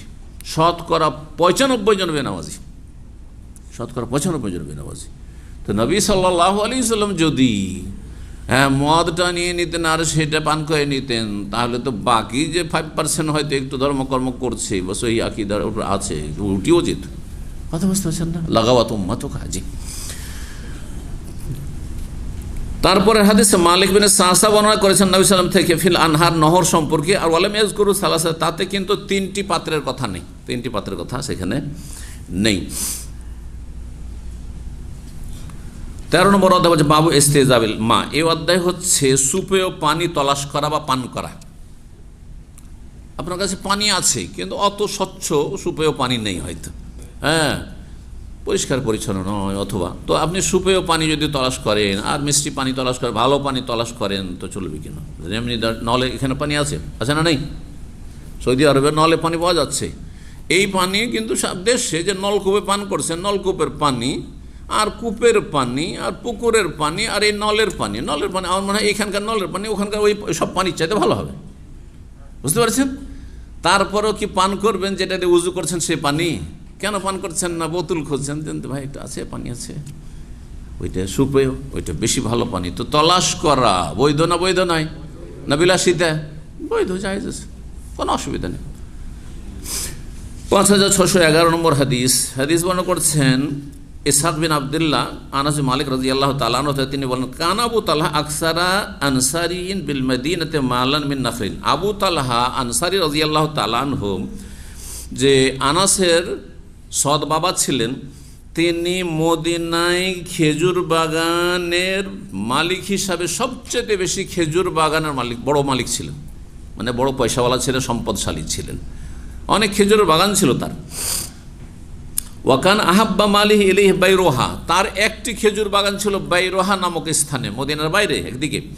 ওয়াইয়াশরাবু মিম্মা, বলছেন যে ওয়াকান না, একটি কাছেই ছিল, বলছেন যে ওয়াকান আহাব্বা মালিহি ইলাইহি বাইরোহা, একটি তার সম্পদ ছিল যেটি সবচেয়ে প্রিয়, সেটি বাইরোহা নামক স্থানে ছিল। ওয়াকানাত মুস্তাকবাল আল মসজিদ, সেটি মসজিদ নববীর সামনের দিকে ছিল। তার মসজিদ নববীর সামনে দিকে, কিবলার দিকে, যেদিকে মসজিদে বেলাল যে কোর্ট ফোর্ট বা বিল্ডিংগুলো বা হারামের চত্বর বাদ দিয়ে একটু এগিয়ে গেলে দেখবেন যে আপনার আজকাল ওভারব্রিজ আছে, তারপরে মসজিদে বেলাল বলে একটি মসজিদ আছে, তো ওই দিকটাই ছিল। ওয়াকানা রাসূলুল্লাহ ইয়াদখুলহা, রাসূলুল্লাহ সাল্লাল্লাহু আলাইহি ওয়াসাল্লাম সেখানে প্রবেশ করতেন, এই আবু তালহার বাগানে। ওয়াশরাবু মিম্মাইন ফিহা, এবার সেখানকার সুপেয় পানি পান করতেন, কারণ ওখানকার পানিটা ভালো, সুন্দর পানি, সেই জন্য সেখানকার স্বচ্ছ পানি পান করতেন। আনাস বলেন, ফালামা নাযালাত, যখন আয়াত নাযিল হইল, সূরা আলে ইমরান আয়াত নম্বর 92, লান তানালুল বিররা হাত্তা তুনফিকু মিম্মা তুহিব্বুন, তোমরা যথাযথ নেকি পাবে না যতক্ষণ পর্যন্ত তোমাদের প্রিয় বস্তু আল্লাহর রাস্তায় খরচ না করবে, দান না করবে। যেটা বেশি প্রিয় সেটা খরচ না করলে, সেটা দান খায়রাত না করলে যথাযথ নেকি পাবে না। নেকি পাবেন এমন কথা নেই, অর্থাৎ যদি আপনার খাওয়া দাওয়া শেষ হওয়ার পরে কিছু বেঁচে আছে আর কোনো গরিবকে দেন, তো নেকি পাবেন না? নেকি পাবেন, কিন্তু যদি আগে থেকে দেখছেন একটা গরিব আছে, তো ওর জন্য আমি বেশি করে কিনে নিই, হ্যাঁ, আর তারপরে কিনে নিয়ে ওকে একটা দিলাম, আমিও খেলাম, বা ওকে কিছু দিন আমি খেলাম, তো এটা বেশি নেকি। যা আপনি খাচ্ছেন সেটাই খাওয়াচ্ছেন, আর আগে থেকে প্রস্তুতি নিচ্ছেন যে আমি খাওয়াবো, তাহলে এতে যথাযথ নেকি রয়েছে। আর যেটা বেঁচে গেল, খাওয়া দাওয়ার পরে কিছু বেঁচে গেল, আচ্ছা ভাই বেঁচে গেল, তো এটা ফেলে দেওয়ার চাইতে দেখি নিচে দেখি ওই ক্লিনার ভাইদেরকে কাউকে দেখি, বা নিচে কোনো গরিব দুঃখী দেখি, ওকে খাওয়াই দেবো, নেকি পাবেন, কিন্তু ওই রকম নেকি পাবেন না। আমাদের দেশের মহিলারাকে দেখতাম, আল্লাহ হেদায়েত করে, এদের চিন্তা চেতনা খুবই সংকীর্ণ ছিল। বাড়িতে হঠাৎ করে ফকির চলে এসছে, আর সেই সময় প্রথম রুটিটা হয়েছে চুলাতে, অথবা গরম ভাত এক্ষুনি তৈরি হয়েছে, এখনও বাড়ির মালিক খাওয়া দাওয়া শুরু করেনি, আর এসে ফকির বলছে আল্লাহর রাস্তে একটু খেতে দেন, ক্ষুধার্ত আছি। হ্যাঁ, তোমাকে এখনই খেতে দেবে, বাড়ির মালিককে খাওয়ায়নি, ছেলেদেরকে খাওয়ায়নি, কাউকে খাওয়ায় তারপরে আসবে। লান তানালুল বিররা, যথাযথ নেকি পাবে না, তোমার ইখলাসে কমই আছে, আগে ওকে খাও, অসুবিধা দেখি। বুঝতে পারছেন? প্রথম রুটি উঠেছে, সেই জন্য আপনার ছেলেকে খাওয়াইতে হবে, আপনার স্বামীকে খাওয়াইতে হবে না, মোটেই না। আগে আমরা খেয়ে নিই, তারপরে দিচ্ছি গরিবকে। আমাদের দেশে যাদের চাকর নকর আছে বা হাউস ড্রাইভার আছে, তারাও এরকম করে, গাড়িতে বসিয়ে রাখে, আর তাদেরকে সাথে খেতেও নেই না। কিছু অল্প ভালো আছে, কিন্তু বেশিরভাগই এরকম। আর তারপরে তাকে বসাইলো, ওই নিচে বসায়, অথবা খাওয়া দাওয়া হইলো, এই দেখতো রে ড্রাইভারটা খেয়েছে কিনা দেখতো, খোঁজ নেই তো। খুব ভালো মানুষ হলে খোঁজ নেয়, না হলে খোঁজই নেয় না। বুঝতে পেরেছেন? নাকি পাবে না খাওয়াইয়ে যদি এরকম করো, যে খেয়ে দিয়ে বাঁচলো, তখন ড্রাইভারকে খাওয়াইলাম। না না না, সাথে সাথে খাওয়ান, ভাগযোগ করে খাওয়ান। যখন এই আয়াত নাজেল হইল যে প্রিয় বস্তু খরচ করলেই পূর্ণ নেকি পাবে, কাম আবু তালহা উঠলেন একবার বাড়ি থেকে, আর বললেন গিয়ে রাসূলুল্লাহ সাল্লাল্লাহু আলাইহি ওয়াসাল্লামকে, ইয়া রাসূলুল্লাহ ইন্নাল্লাহ ইয়াকুল, বা নবী সাল্লাল্লাহু আলাইহি মজলিসে ছিলেন, আর ওই সময় নবী সাল্লাল্লাহু আলাইহি আয়াত শুনাইলেন, হয়তো আয়াত নাজেল হয়েছে। তখন সে দাঁড়িয়ে বলল যে আল্লাহ বলছেন লান তানালুল বিররা হাত্তা তুনফিকু মিম্মা তুহিব্বুন, চতুর্থ পারার প্রথম আয়াত আল ইমরানের, কিন্তু পারা হচ্ছে চতুর্থ আর প্রথম আয়াত। ওয়া ইন্না আহাব্বা আমালি ইলাইয়া বাইর, আর আমার কাছে সবচেয়ে প্রিয় সম্পদ হচ্ছে বাইরহার বাগানটি। ওয়া ইন্নাহা সাদাকাতুন লিল্লাহ, সেটি আল্লাহর জন্য, আল্লাহ সন্তুষ্টির জন্য আমি পুরোটাই সাদকা করে দিলাম। আল্লাহ চিন্তা করুন, একটি গাছ নয় যে আম বাগান আছে, একটা গাছ দিয়ে দিলাম, আমি ওয়াকফ করে দিলাম গ্রামবাসীর জন্য, গরিবদের জন্য, এমন নয়। গোটা বাগান, আর সবচেয়ে ভালো বাগানটি, দামি বাগানটি, ওইটি আল্লাহ রাস্তায় দান করে দিলাম আমি। দান মানে কীরকম? একবারে ওয়াকফ, যে গরিব মিসকিন যেখানে ইচ্ছা সেখানে আপনি এটাকে ব্যয় করেন। আল্লাহু আকবার। আরজু বিররাহা ওয়া যুখরাহা, আমি আশা করছি এর নেকির এবং এর সঞ্চয়, এটি আখিরাতের পাথর হিসাবে সঞ্চয় করে রাখতে চাইছি, জমা করে রাখতে চাইছি ইনদাল্লাহ, আল্লাহর নিকটে। ফাযাহিয়া রাসূল হাইসু আরাকাল্লাহ, আল্লাহ আপনাকে যেখানে খরচ করলে ভালো হয় আপনি মনে করেন সেই জায়গাতে আপনি খরচ করেন, যেখানে ইচ্ছা। আপনি কাকে খাওয়াবেন, হ্যাঁ কাকে দেবেন, ওটা আপনার ইচ্ছা। আল্লাহু আকবার। আল্লাহ সন্তুষ্টি এবং রাসূলুল্লাহ সাল্লাল্লাহু আলাইহি ওয়াসাল্লামকে নিজের জীবন চাইতে প্রাধান্য দেয়। এই না যে ইয়া রাসূলুল্লাহ আমি দান করছি, কিন্তু এই মসজিদে দান করব, আমি এই মাদ্রাসায় দান করব, এই অমুক জায়গায় দান করব, অন্য জায়গায় দেবো না। না, আমার সব কিছু যেখানে আপনি ভালো মনে সেখানে খরচ করেন আপনি। আল্লাহু আকবার। ফাকালা রাসূলুল্লাহ সাল্লাল্লাহু আলাইহি বলছেন বাখিন বাখিন, অন্য রিওয়ায়াতে রয়েছে কয়েকবার করে দিয়েছে, বা বাখ বাখ দুই রকম বলে। যেমন আমরা বলি শাবাশ শাবাশ, বেশ বেশ, হ্যাঁ শাবাশ বা বেশ, বেশ বলি না, বেশ মানে খুব ভালো, তো খুব ভালো বলেন, বেশ বলেন, শাবাশ শাবাশ। জি, যালিকা মালুন রায়েহুন আও রাবেহুন, বর্ণনাকারী সন্দেহ হচ্ছে রায়েহুন বলেছেন না রাবেহুন, কারণ নবী সাল্লাল্লাহু আলাইহি ওয়াসাল্লাম সাহাবায়ে কেরামদের আমলে নোক্তা ছিল না, যেমন জের জবর হরকত ছিল না, তেমনি নোক্তা, বাইয়ের নিচে এক নোক্তা, তায়ের ওপরে দুই নোক্তা, সায়ের ওপরে তিন নোক্তা, জিমের পেটে হায়ে নেই খায়ে আছে, এমনটা কিচ্ছু ছিল না। তাহলে কেমন করে বুঝবেন যে এইটাকে রব্বানা জালাম না পড়বো না তালাম না পড়বো? হ্যাঁ, মাতৃভাষা পড়া যায়, মাতৃভাষা পড়া যায়। আচ্ছা, আমার সামনে যদি বাংলা লেখা আসে, আর যদি কোথাও আকার এখানে ভুল থাকে তো আমি ঠিক করে নিতে পারবো না? ওই রকমই, হ্যাঁ, আকারের জায়গায় ধর ঋষি দিয়ে দিয়েছে, হ্যাঁ একার দিয়ে দিয়েছে, না ভুল লেখা আছে, এভাবে হবে, বুঝছেন না? তো ওই রকমই আরবরা প্রাকৃতিকভাবে তারা নোক্তা ছাড়া, ফোঁটা ছাড়া, আর কি ছাড়া, জের জবর পেশ আর দম্মার সুকুন এসব তসদিদ ছাড়া পড়তে পারত। কিন্তু যখন অনারবরা ইসলাম গ্রহণ করলো তাদের জন্য কঠিন হয়ে গেল। আর পরবর্তীকালে তাবেঈনদের জামানায় তখন বিষয়টি নিয়ে চিন্তা করা হলো, তারপরে প্রথম নোক্তা দেওয়া হলো, যে নোক্তা দিয়ে অন্তত পার্থক্য করে বুঝুক মানুষ, সহজ হোক। আর তারপরও জটিলতা থেকে যাচ্ছে, তখন জের জবর চড়ানো হইল, তাশকিল করা হইল। জি, তো এই জন্য এখন রাবেহুন পড়বেন না রায়েহুন, দুটোই অপশন আছে আপনার কাছে, যখন নোক্তা নেই তখন, ঠিক না? বা দিলে এক নোক্তা দিলে রাবেহুন হয়, ওটা তো অর্থ এখানে ফিট হয়ে যাচ্ছে। আর যদি ইয়া করেন তবু অর্থ ফিট হয়ে যাচ্ছে। যালিকা মালুন রাবিহুন বা রায়হুন, এই সম্পদ তো হচ্ছে লাভজনক সম্পদ বা মুনাফা দানকারী সম্পদ, লাভজনক সম্পদ। তুমি এত দামি জিনিস, এত মূল্যবান, বছরে লাখ লাখ টাকার খেজুর আসবে, লাখ লাখ দিরহাম দিনারের খেজুর আসবে, এটা তো অত্যন্ত মুনাফা দানকারী এবং লাভজনক এই সম্পদ, তুমি এটা দান করে দিবে। শেখ আব্দুল্লাহ বর্ণনাকারী রয়েছেন যে ইমাম বুখারী ওস্তাদ, তার সন্দেহ হয়েছে রায়হুন না রাবিহুন। ওয়াকাদ সামি'তু মা কুলতা, হ্যাঁ বলছেন যে আমি আবু তালহা বলছেন যে আমি শুনলাম যা কিছু আপনি বললেন, মানে আয়াত শুনে ওয়াইন্নি আর আনতা জাল না। ওকাদ সামি'তু মা কুলতা, রাসূলুল্লাহ সাল্লাল্লাহু আলাইহি ওয়াসাল্লাম তাকে বলে তোমার কথা শুনলাম যে ঠিক আছে তুমি সাদকা করে দিবে, ঠিক আছে, কিন্তু সাদকা এইভাবে না করে তুমি এক কাজ করো, তোমার নিকট আত্মীয়রা তার অভাবী, আল্লাহ তোমাকে ধন দৌলত দিয়েছেন কিন্তু তোমার আত্মীয় বংশধর তোমার অভাবী হয়ে আছে, তাদের জন্য এটিকে অক্ষ করে দাও। অক্ষ বুঝেন তো? হ্যাঁ, যে আপনি কিছু জমি জায়গা অথবা বাগান কি করলেন, এটি আমি আল্লাহর রাস্তায় অক্ষ করলাম, আমার বংশের লোকেরা কিয়ামত পর্যন্ত খেতে থাকবে, কেউ বিক্রি করতে পারবে না, আমার সাদকা জারিয়া চলতে থাকবে, এই অক্ষ বলা হয়।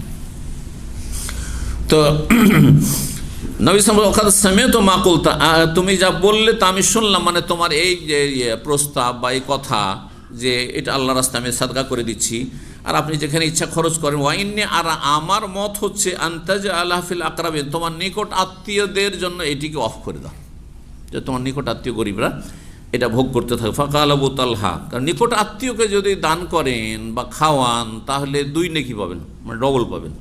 একটা হচ্ছে সাদাকার নেকি, আরেকটি হচ্ছে সেলাতুল আরহাম, আত্মীয়তার সুসম্পর্ক বহাল রাখার, অটুট রাখার নেকি। জি, কিন্তু আত্মীয় আল্লাহর দুশমন যেন না হয়, নাস্তিক না হয়, মুশরিক না হয়, হ্যাঁ বেদিন না হয়, আর আপনার কোরআন সুন্নাহর দুশমন না হয়, সহি তৌহিদ সুন্নাতের কথা বলে গায়ের জ্বালা, আপনি তৌহিদ সুন্নাতের কথা বলছেন আর ওরা আপনাকে কোণঠাসা করছে, আর আত্মীয়কে খাওয়াবেন, বেদিন বেনামাজি এক ওয়াক্ত নামাজ পড়েন, এমন যেন নয়। এই জন্য বলি আত্মীয়দেরকে যদি বেনামাজি হয় দেবেন শর্ত লাগিয়ে। দাদা বলছেন আত্মীয় গরিব আছে, নামাজ পড়ে না, আমি করি, যদি কাউকে দিয়ে যাকাত, আমি বলি শর্ত আছে, তোমাকে নামাজি হইতে, নামাজ পড়তে হবে, তো ওয়াদা করো তো ঠিক আছে, আর যদি বলো যে না নামাজ পড়বো না তাহলে ঠিক আছে, বেনামাজিকে যারা দেয় তার কাছ থেকে নিয়ে নাও। কথা বোঝা গেছে? ধার দেওয়ার ক্ষেত্রে যে ভাইরা ধার দিচ্ছেন এতটুকু করেন, আপনার কাছে নামাজি বেনামাজি কেন সমান হবে? সহি আকিদা বদ আকিদা কেন সমান হবে? তুমি আগে দিন ইসলাম শিখো ভালো করে, হ্যাঁ এই শর্তে আমি তোমাকে দান খায়রাত করবো, সৌদি আরব নিয়ে আসবো, কিন্তু আগে নামাজি হও। বেনামাজিকে সৌদি আরব নিয়ে আসা জায়েজ নয়, জজিরাতুল আরবে কাফের মুশরিককে নিয়ে আসা এটা চলবে না আপনার জন্য। সরকার যদি বৃহৎ স্বার্থ মনে করে সেটা করতে পারে, কিন্তু আমার কি স্বার্থ আছে? হ্যাঁ, যে মোবারক জায়গা তুমি খারাপ লোককে নিয়ে আসবো, হ্যাঁ নাস্তিক বেদিনকে নিয়ে আসবো, মুশরিক, হ্যাঁ মাজার পূজারীকে নিয়ে আসবো, এই দেশ তাওহীদ সুন্নাতের দেশ, এখানে কেন সে শিরকি আকীদা রাখবে কেউ? জি, আল্লাহ বুঝার তৌফিক দান করুন। তো আফআলু ইয়া রাসূলুল্লাহ, আবু তালহা বলেন ঠিক আছে আমি তাই করছি, তাহলে আত্মীয় স্বজনদের জন্য এটাকে অফ করে দিচ্ছি। ফাকাসাম আবু তালহা, তখন আবু তালহা রাদিয়াল্লাহু তাআলা আনহু সেটিকে ভাগ বন্টন করে ওয়াকফ করে দেন ফি আকারিবি, তার আত্মীয় স্বজনদের মাঝে, ওয়াফি বানি আম্মিহি, তার চাচাতো ভাইদের মাঝে। 14 নম্বর অধ্যায় বাবু শরবিল্লাহ বিল মা, এই অধ্যায় হচ্ছে পানি মিশিয়ে দুধ পান করা। পানি মিশিয়ে দুধ পান করা জায়েজ না না জায়েজ? জায়েজ। অনেক সময় নাড়ি দুর্বল থাকলে, হ্যাঁ লিভার ফাংশন দুর্বল থাকলে আপনি খাঁটি দুধ পান করতে, গাঢ় দুধ পান করতে পারবেন না, ক্ষতি করে দেবে, কিন্তু ওতে পানি মিশিয়ে দিলে ক্ষতিটা করে না। অথবা কখনো অভাব আছে, অল্প আছে, তাহলে কী করবেন? পানি মিশিয়ে দিলেন আপনি। এটা জমজমের ক্ষেত্রে আপনারা বুঝবেন খুব সহজে, দেশে জমজম নিয়ে গেছেন অল্প, আর দেখা সাক্ষাৎ করতে অনেক লোকজন আসছে, অথবা অনেক লোককে দিতে হবে, তো এটা খেয়ানত নাই। তখন যদি এতটুকু করে পানি দিয়ে, ও এইটুকু পানি দিয়েছে, তা আপনি জমজম দেন, অর্ধেকটা জমজম অর্ধেকটা আর খাই দেন। 1 গ্লাস পানিতে অর্ধেক গ্লাস জমজম দিলেন, আর অর্ধেকটা দিয়ে দিলেন আপনি সাধারণ পানি দিয়ে দিলেন, কোনো অসুবিধা নেই, জায়েজ আছে, কারণ এটা আপনি বিক্রি করছেন না। কিন্তু যখন বিক্রি করবেন তখন চলবে? বিক্রি করবেন তো ভেজাল চলবে? দুধ বিক্রি করছে, যে দুধ তো কম, তো এক কাজ করি পানি মিশিয়ে দুধ বিক্রি করি। যেমন দুধ বেকেরে তারা অধিকাংশ রুজি হারাম আজকালকার জমানায়, রাগ করবেন না যারা দুধের ব্যবসা করছেন, অধিকাংশ দেশের কথা বলছি, খাঁটি দুধ পাওয়াই মুশকিল, খাঁটি দুধ পাওয়াই মুশকিল। আচ্ছা, ওর চাইতে বেশি মুশকিল হচ্ছে খাঁটি মধু পাওয়া। খাঁটি মধু পাওয়া, এক মাদ্রাসায় আমি শিক্ষকতা করতাম এখানে আসার আগে। এখানে তো এসেছি 99 শুরু দিকে, তো আমি 97, 98 বা 96, 97, 98 3 বছর ছিলাম। তো ওখানে একদিন মধু বিক্রেতা এসে মধু বিক্রি করত। তো মাদ্রাসা পরিচালক শেখ আব্দুল মতিন সালাফি রাহিমাহুল্লাহ তাআলা আমার বড় সম্বন্ধী, উনি আর আমি আছি। তো ওই লোক সম্ভবত হিন্দু অথবা মুসলিম, কোনো চেহারা দেখে বোঝাও যায় না। তো যা বিক্রি করতে এসছে সেই মধু বিক্রেতা, আর মধু খুবই সস্তা বলছে, অল্প চিপ রেট, ঠিক মনে নেই, অনেক আগের কথা, যেহেতু 28-30 বছর হয়ে যাচ্ছে। তো উনি বলছেন যে ঠিক আছে, তুমি আমাকে খাঁটি মধু দেখিয়ে চাক থেকে পেড়ে দেবে, আর তুমি 200 টাকা বা 300 টাকা উদাহরণস্বরূপ কিলো বলছো, তোমাকে আমি 500 টাকা দেবো বা 700 টাকা দেবো, অসুবিধা, ডবল দেবো, যে রেট বলছো তার সাথে ডবল পয়সা দেবো, কিন্তু খাঁটি মধু আমার সামনে চাক কাটবে, পেড়ে দেবে, আর আমি দেবো তোমাকে। রাজি করতে পারিনি আমরা, কথা বলছেন না? এর কিছু ভিক্ষুক আছে, ভিক্ষার পেশা করে, আপনার সন্দেহ লাগছে, আর একেবারে সুঠাম আর সবল হয়ে আছে। এইখানে দেখবেন আমি ওমান থেকে এসেছিলাম, তা আমি ওই থেকে কাতার থেকে এসেছিলাম, টাকা পয়সা সব শেষ হয়ে গেছে, চুরি হয়ে গেছে, আর তেলের পয়সা নেই, খাওয়ার পয়সা নেই, এরকম করে অনেক সময়। চলো তোমাকে চাকরিতে লাগিয়ে দিচ্ছি। আমি এরকম অনেক ফকিরকে আমি পরীক্ষা করেছি। অনেক ফকির ভিক্ষা করতে আসছে, আমার যে ভিক্ষা করছো ঠিক আছে, তোমার জন্য চাকরির ব্যবস্থা করছি, উধাও ও চাকরি করবে না, কারণ ওর এই হারাম এই পেশাতে তার বদ অভ্যাস হয়ে গেছে, হারাম খেয়ে তার ফিতরাত প্রকৃতি খারাপ হয়ে গেছে। আল্লাহ হিদায়াত দান করুন। তো বলছিলাম হাদিস, পানি মিশিয়ে দুধ পান করতে পারেন কিন্তু বিক্রি করতে পারেন না। মধুতে আমরা পানি মিশিয়ে আমরা চায়ের মধ্যে করে খাচ্ছি, আদা মিশিয়ে খাচ্ছি, কিন্তু বিক্রি করতে পারি না, বিক্রি করা যাবে না। 5612 নম্বর হাদিস বর্ণনা করেছেন আনাস রাদিয়াল্লাহু তাআলা আনহু বলছেন, আন্নাহু রাআ রাসূলুল্লাহ সাল্লাল্লাহু আলাইহি ওয়াসাল্লাম, রাসূলুল্লাহ সাল্লাল্লাহু আলাইহি ওয়াসাল্লাম দেখলেন আনাস যে তিনি দুধ পান করলেন, ও আতাদারাহু, আর তার বাড়িতে আসলেন, আতাদারাহু ফাহালাবতু শাতান, বলছেন যে আনাসের বাড়িতে এসেছেন রাসূলুল্লাহ সাল্লাল্লাহু আলাইহি ওয়াসাল্লাম, বলছেন তখন আমি একটি বকরির দুধ দহন করলাম। ফাশুবতুল রাসূলিল্লাহ মিনাল বিরি, তারপরে রাসূলুল্লাহ সাল্লাল্লাহু আলাইহি ওয়াসাল্লামের জন্য কূপের পানি, যে সুপেয় পানি ছিল, সেই পানি দুধে মিশালাম। ফাতানাওয়ালাল কাদহা, তারপরে পেয়ালাটি নিলেন, ফাশারিবা, পান করলেন। ওয়াইয়াসারি আবু বকর, বাম দিকে আবু বকর বসেছিলেন, ওয়াইয়ামিনী, ডান দিকে একজন বেদুইন বসেছিল, বাইরে থেকে এসেছে, মদিনার বাইরে থেকে বেদুইন, যাযাবর, সে ছিল ডান দিকে নবী সাল্লাল্লাহু আলাইহি ওয়াসাল্লামের, আর বাম দিকে কে ছিলেন? আবু বকর সিদ্দিক রাদিয়াল্লাহু তাআলা আনহু। ফাতাল আরাবিয়া ফজল, রাসূলুল্লাহ সাল্লাল্লাহু আলাইহি ওয়াসাল্লাম তার পান করার পর অবশিষ্ট যে দুধটি ছিল, সেই দুধ কাকে দিলেন?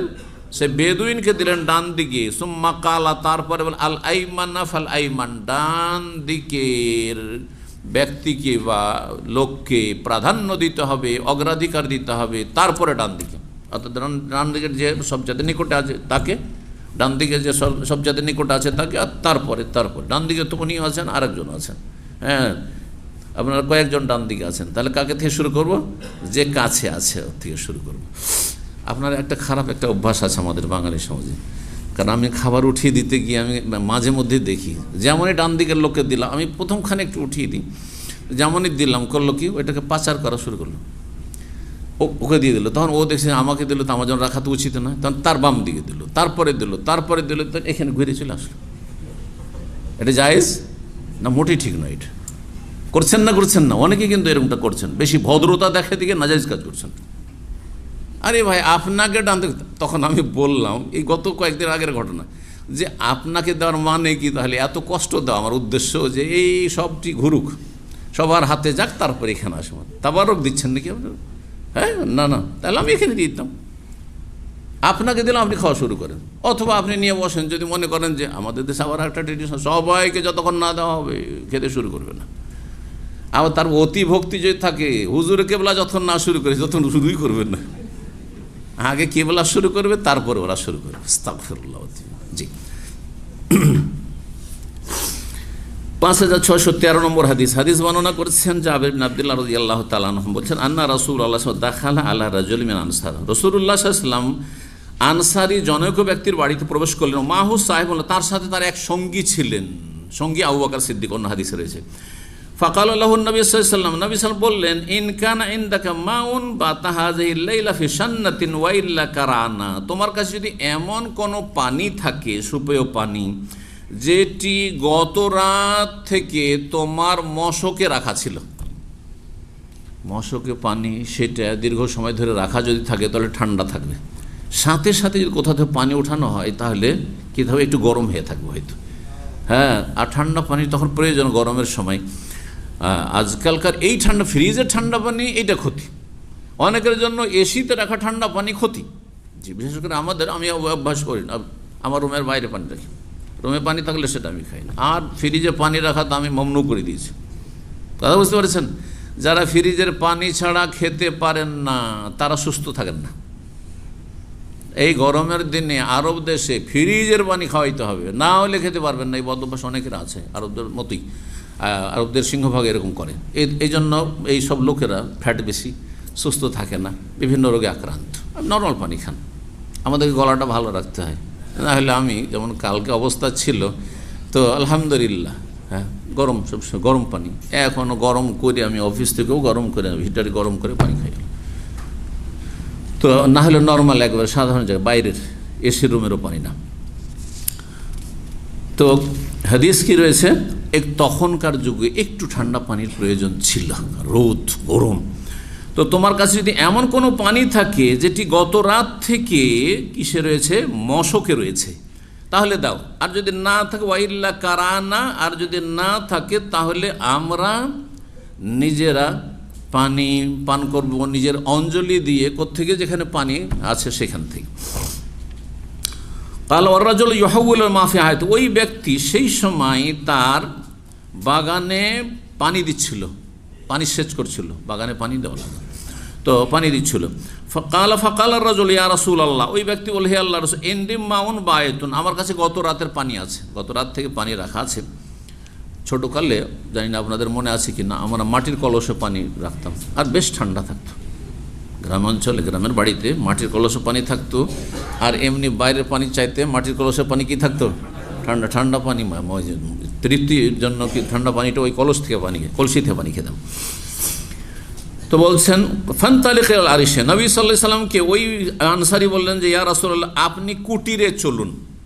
বাগানে ছোট্ট একটি ঘর করা থাকে, যেখানে আপনার আমাদের অঞ্চল, বিভিন্ন ভাষা, বিভিন্ন অঞ্চল রয়েছে, জানি না আপনারা কি বলেন, হ্যাঁ, কাচারি, কেউ বলে ছাপড়া, বলে ছাপড়া তৈরি করে রেখেছে, আবার কেউ আর কিছু বলে, বিভিন্ন ভাষাগুলি রয়েছে। তো আরিশ, যেখানে একটু ছাউনি করা আছে এক কথায়। তো আপনি চলুন কুটিরে আর বসুন, আমি পানি নিয়ে আসছি। কালা ফান্তালাকা বেহমা, আর তারপরে দুইজন চললেন, দুজনকে নিয়ে, ফাসাকা বা ফিকাদাহেন, এক পেয়ালাতে ঢাললেন। সুম্মা হালাবা আলিমিন দাজিনিল্লাহ, তারপরে বকরির দুধ তাতে ঢেলে দিলেন, পানির সাথে কি করলেন, বকরির দুধ মিশিয়ে দিলেন। আজকাল লাবান, অনেকে লাবানের সাথে 7 আপ মিশিয়ে খাচ্ছেন, পয়সা আছে সেই জন্য 7 আপ খাচ্ছেন। তো পানি মিশিয়ে, লাবান গাঢ় লাবান, অনেকে গাঢ় লাবান খেতে চান না, তখন কী করেন, পানি মিশিয়ে দেন, ঠিক আছে। তো বললেন যে তাতে দুধ ঢেলে দিলেন ওই ব্যক্তি। ফাশারিবা রাসূলুল্লাহ পান করলেন। সুম্মা শারিবা রাজুল, তারপর ওই ব্যক্তিও পান করলেন, আল্লাযী যা, ওই ব্যক্তিও পান করলেন যিনি নবী সাল্লাল্লাহু আলাইহি ওয়াসাল্লামের সাথে এসেছিলেন, অর্থাৎ আবু বকরও পান করলেন।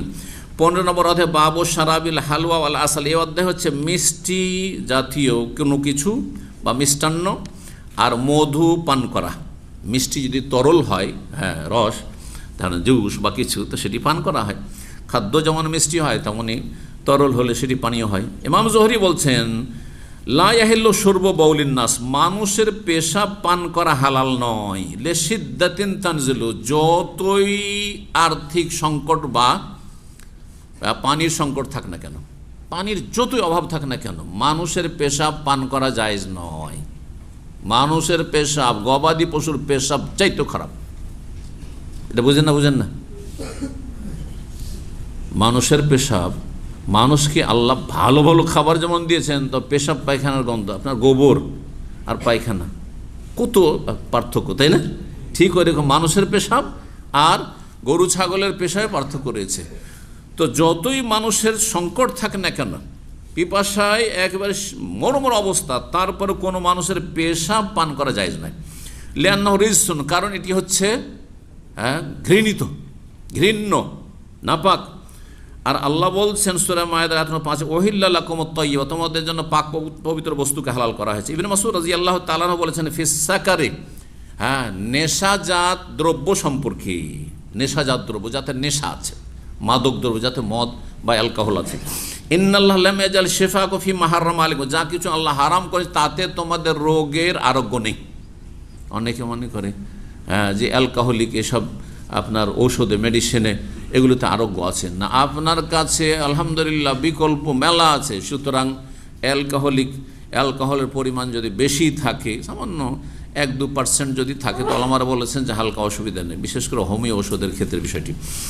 আর যদি বেশি থাকে তাহলে জায়েজ নয়। এরকমই ক্রিমের ক্ষেত্রে, যেগুলো কাফের দেশ থেকে ক্রিম আসছে সেগুলোর ক্ষেত্রে যদি এমনটা থাকে যে তাতে আপনার হারাম বস্তুর পরিমাণ রয়েছে, তাহলে তাতে কোনো আপনার ফায়দা নেই। সেটা ক্রিম হোক অথবা আপনার মলম, অয়েন্টমেন্ট হোক অথবা আর কিছু পানীয় হোক।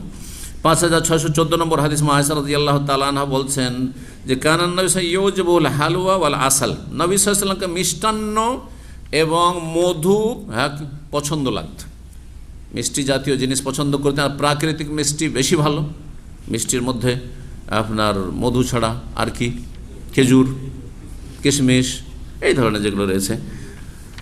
16 নম্বর অধ্যায় হচ্ছে বাবু শরবে কায়েম, এই অধ্যায় হচ্ছে দাঁড়িয়ে পানি পান করা। 5615 নম্বর হাদিস বর্ণনা করেছেন আলী রাদিয়াল্লাহু তাআলা আনহু, বলছেন যে নবী সাল্লাল্লাহু কি বলছেন যে আতা আলী রাদিয়াল্লাহু আনহু আলা বাবির রাহবা, আলী রাদিয়াল্লাহু তাআলা আনহু বাবুর রাহবাত আছে, কুফায় মসজিদের চত্বরে একটি দরজা ছিল। মসজিদের একটা চত্বর, খোলা জায়গা, আর তারপরে একটি দরজা মানে গেট ছিল, ফাটক। সেখানে আসলেন আর পানি নিয়ে আসলেন, ফাশারে বা কায়েমান, আর দাঁড়িয়ে পান করলেন। কে? আলী রাদিয়াল্লাহু। কুফাতে কেন? কে বলবেন? কুফাতে কেন? আলী রাদিয়াল্লাহু তাআলা আনহু তার খেলাফত আমলে কুফায় হিজরত করে চলে গেছিলেন এবং রাজধানী মদিনার জায়গায় কুফাকে তিনি বাছাই করেছিলেন। দেখলেন যে কুফা শহরে এরাকে তার ভক্তকুল বা তার অনুসারী যারা ভালোবাসত তাদের সংখ্যা বেশি ছিল। সেই জন্য চলে গেছিলেন। কারণ মানুষ নিজের পায়ের তলায় মাটি না থাকলে, অথবা যেখানে পায়ের তলায় মজবুত মাটি আছে সেখানে মানুষ দাঁড়াবার চেষ্টা করবে। তো তিনি চলে গেছিলেন। ওলামায়ে কেরাম বলেছেন যে মদিনা ছেড়ে আলী রাদিয়াল্লাহু তাআলা আনহুর চলে যাওয়াটাও একটা ক্ষতির কারণ। মদিনা রাজধানী ছিল, দারুল ইসলাম ছিল, সেখান থেকে তার এই ইজতিহাদে তার এটা ভুল সিদ্ধান্ত হয়েছে। আর তারপরে দেখেন ক্ষয়ক্ষতি, তাকে শহীদ করলো জঙ্গি খারেজি ইবনে মুলজাম, তার ছেলে হাসানকে শহীদ করলো নিজের আত্মীয় স্বজনের মধ্যে বিষ দিয়ে, হুসাইনকে শহীদ করলো এই কুফা আর ইরাকবাসীরা, এরাই খুন করলো গাদ্দারি করে ডেকে নিয়ে। আর তারপরে সুবহানাল্লাহ যেসব কিসসা যা হয়েছে, অশান্তি আর অশান্তি। তো এই জন্য কখনো কখনো বড় মানুষদেরও সিদ্ধান্ত অনেক সময় মানে হয় না, সিদ্ধান্তের কারণে অনেক সময় ক্ষয়ক্ষতি হইতে হয়। আর আল্লাহর ফয়সালা তো সব কিছুর উপর আছে। এইরকমই মুআবিয়া রাদিয়াল্লাহু তাআলা যখন দেখলেন, তিনি খলিফা যখন হইলেন, আলী রাদিয়াল্লাহুর পরে যে তার ভক্তকুল আর তার অনুসারী অনুগামীর সংখ্যা সামদেশে বেশি, তখন তিনি দামেস্কের রাজধানী হিসেবে, যেহেতু আগে থেকে সেখানে গভর্নর ছিলেন, তিনি আমির ছিলেন, সেটাকে তিনি পছন্দ করেন। এইভাবে দামেস্কে চলে গেল আপনার রাজধানী দীর্ঘ 132 হিজরি পর্যন্ত। কিন্তু আবু বকর, ওমর, ওসমান রাদিয়াল্লাহু তাআলা 30 বছরের যে খেলাফত, তার মধ্যে 5 বছর শুধু আলী রাদিয়াল্লাহু তাআলা আনহু কুফায় চলে গেছেন, বাকি 25 বছর মদিনায় দারুল ইসলাম এবং দারুল খেলাফা ছিল। এটা বেশি ভালো ছিল। তো এই বাবুর রাহবা কুফার মসজিদের চত্বর, রাহবা বলা হয় প্রশস্ত কোনো জায়গাকে, চত্বরকে, ওই চত্বরের দরজায় দাঁড়ালেন পানি নিয়ে, আর দাঁড়িয়ে পানি পান করলেন। আর তারপরে বলে ইন্না নাসান ইয়াকরাহু আহাদুহুম, কিছু মানুষ আছে যারা অপছন্দ করে আন ইয়াশরাবা ওয়া কায়েমুন, দাঁড়িয়ে পান করা মাকরুহ মনে করে।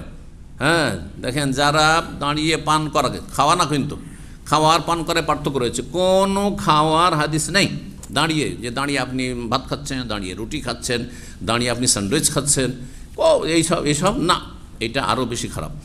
কিন্তু দাঁড়িয়ে পান করার হাদিস রয়েছে, যে 3টি হাদিস আসবে সামনে। সুতরাং দাঁড়িয়ে পান করা জায়েজ, কেউ যদি বসে পান করে উত্তম, কিন্তু মাকরুহ নয়, মাকরুহ নয়। বয়ানে জাওয়াজ, হ্যাঁ জায়েজ, বৈধতার বয়ানের জন্য নবী সাল্লাল্লাহু আলাইহি ওয়াসাল্লাম পান করেছেন এবং আলী রাদিয়াল্লাহু পান করে দেখিয়েছেন। একটা এসে বন্ধ করে দেন, আমরা শেষ করতে যাচ্ছি ইনশাআল্লাহ। ওয়াইনির আয়তুন নবী, তারপরে আলী বললেন যে আমি নবী সাল্লাল্লাহু আলাইহি ওয়াসাল্লামকে স্বয়ং দেখেছি, ফাআলা কামা রাআইতুমুনি ফাআলতু, যেমন আমাকে করতে দেখলে তেমনই আমি তাকেও দেখেছি দাঁড়িয়ে পান করতে। তাহলে সাধারণ পানি আলী রাদিয়াল্লাহু তাআলা পান করেছেন না, এটা উজুর পানি ছিল না এটা জমজমের পানি ছিল, কথা ঠিক কিনা? ভালো করে শোনেন, কারণ অনেকে আমাদের দেশে মনে করে যে জমজমের পানি হলে দাঁড়িয়ে পান করা সুন্নাত, ওজুর পানি দাঁড়িয়ে পান করা সুন্নাত। এটি ভুল কথা। নবী সাল্লাল্লাহু আলাইহি ওয়াসাল্লাম এই 2 পানি পান করেছেন দাঁড়িয়ে, এর মাধ্যমে প্রয়োজনে বৈধতা শিখিয়েছেন যে জায়েজ আপনার জন্য যে কোনো পানি দাঁড়িয়ে পান করতে পারেন। কিন্তু কিছু লোকে দেখা যায় জমজমের পানিটা বসে নিল, হ্যাঁ হারামে দেখবেন, হ্যাঁ মক্কা মদিনায় অনেকে বসে ঢাললো আর তারও দাঁড়িয়ে গেল, আর তারপর কিবলামুখী আরেক বিদআত, কিবলামুখী জমজম পান করবে। না না না, আপনার জন্য এখানে সুন্নতের খেলাফ কাজে বসে নিলেন, তারপরে আপনি দাঁড়িয়ে গেলেন সুন্নত পরে, এটা ভুল কথা, ভুল বুঝবে, এটা বুঝতে পারছেন কি না? এরকম বসে বসে উজু করলো, আর উজু করার পরে বাকি পানিটা, অবশিষ্ট পানিটা দাঁড়িয়ে পান করলো। আমাদের সে হুজুর টাইপের লোকগুলোকে দেখা যায়, ভুল বুঝেছে আসলে, এটা নয় আসলে উদ্দেশ্য। 5616 নম্বর হাদিস, হাদিস বর্ণনা করেছেন আলী রাদিয়াল্লাহু তাআলা আনহু সাল্লা যোহরা, তিনি একদিন যোহরের সালাত পড়লেন, সুম্মা কাআদা ফি হাওয়াইজিন নাস ফি রাহবাতিল কুফা, তারপরে তিনি কুফার মসজিদের চত্বরে বসলেন, লোকজনের প্রয়োজন মেটানোর জন্য আসছে, দরবারের লোকজন আসছে খলিফার কাছে, কার কি অভিযোগ রয়েছে, কার কি প্রয়োজন রয়েছে, সব শেষ করছেন, সমাধান করছেন। হাত্তা হাজারা সলাতুল আসর, আসর পর্যন্ত তিনি বসে থাকলেন এই অবস্থায়। তো যারা খলিফার আসেন তারা এরকম ছিলেন, জনগণের আশা এবং জনগণের আরজি শোনার জন্য তাদের দ্বার খোলা ছিল, সবসময় খোলা থাকতো। এই নয় যে সিকিউরিটি লাগানো আছে আর তারপরে না কেউ আসতে পারবে না ইত্যাদি, বিশিষ্ট লোকেরা শুধু আসবে না, এমন ছিল না। যুগের পরিস্থিতিতে এমনটা হয়েছে, পরিবর্তন। সুম্মা উতিয়া বে মাইন, তারপর পানি নিয়ে আসা হলো, ফাশারিবা পান করলেন, ওয়াগাসালা ওয়াজহা ওয়া ইয়াদাইহি, হাত এবং 2 হাত এবং চেহারা মুখমণ্ডল ধৌত করলেন। সুম্মা যাকারা রাসাহু ওয়া রিজলাইহি, মাথা এবং পায়ের কথা উল্লেখ করেছেন, ধুইলেন। সুম্মা কামা, তারপর দাঁড়িয়ে, ফাশারিবা ফাজলাহু, আর তারপরে অবশিষ্ট পানিটা পান করলেন দাঁড়িয়ে, দাঁড়িয়ে এই জন্য পান করলেন যে দূর দূর থেকে লোকেরা দেখে নেবে, অথবা দাঁড়িয়ে বৈধতা দেখানোর জন্য। সুম্মা কাল, তারপর ইন্না নাসান ইয়াকরাহুনা শুরবা, কারণ কিছু লোকেরা আছে যারা দাঁড়িয়ে পানি পান করাকে মাকরুহ মনে করে বা ঘৃণা করে। ওয়া ইন্নান নবী সানাম ইসলাম আস্তানা, তো নবী সাল্লাল্লাহু আলাইহি ওয়াসাল্লাম তাই করেছেন যা আমি করে দেখালাম তোমাদেরকে, দাঁড়িয়ে পান করি। 5617 নম্বর হাদিস, হাদিস বর্ণনা করেছেন ইবনে আব্বাস রাদিয়াল্লাহু তাআলা আনহু, তিনি বলেন শারিবান নবী সাল্লাল্লাহু কায়মান মিন জমজম, নবী সাল্লাল্লাহু আলাইহি ওয়াসাল্লাম জমজমের পানি দাঁড়িয়ে পান করেছেন। জমজমের পানি দাঁড়িয়ে পান করেছেন মানে বসে নিয়েছেন, দাঁড়িয়ে পান করেছেন, এ দলিল আছে। আচ্ছা, নবী সাল্লাল্লাহু আলাইহি ওয়াসাল্লামের আমলে জমজমের পানি কি এখনকার মতো করে রাখা থাকতো? কোথা থেকে নিয়েছেন? কূপের কাছে গিয়ে, কূপের কাছে গিয়ে পানি বালতি থেকে উঠাচ্ছে, যেমন কুয়া থেকে বালতি এতে করে আপনারা পানি উঠান বা আমরা উঠিয়েছি, আর তারপরে দিচ্ছে। কূপের আশেপাশে জায়গা ভিজা থাকে না, তো বসার মতো জায়গাও থাকে না, তো ঠিক না? তো নবী সাল্লাল্লাহু আলাইহি ওয়াসাল্লাম সেখানে দাঁড়িয়ে পান করেছেন, এই নয় যে বসেছিলেন আর তারপরে উঠলেন আর তারপরে পান করলেন না। সুতরাং এটা কখনো ভাববেন না। আর তারপর এইটাও ভাববেন না যে শুধু জমজমের পানি আর শুধু উজুর পানি দাঁড়িয়ে পান করা সুন্নাত, আর এটা বলবেনও না। যারা বলে উজুর পানি আর জমজমের পানি দাঁড়িয়ে পান করা সুন্নাত, এই ফতোয়া ভুল, এই কথা ভুল। আর বসে আছেন, বসার সুযোগ আছে, আপনি উঠে গিয়ে পান করবেন, সেটাও ভুল। একমাত্র তালিমের জন্য হইতে পারে, যেমন আলী করেছেন, শিক্ষা দেওয়ার জন্য। আপনারা জানছেন মাকরুহ মনে করেছেন, সুতরাং আমি দাঁড়াইলাম আর পান করে নিলাম। কিন্তু আমি এখানে বসে আছি আর দাঁড়াবো, জমজমের পানি সেই জন্য আর দাঁড়িয়ে পান করবো না, বা উজুর পানি সেই জন্য না, এটা সুন্নত নয়। জি, এখানে আজকের আলোচনা শেষ করি। জাযাকুমুল্লাহু খাইরান। ওয়া সাল্লাল্লাহু আলা মুহাম্মদ ওয়া আলা আলিহি ওয়া সাহবিহি আজমাইন।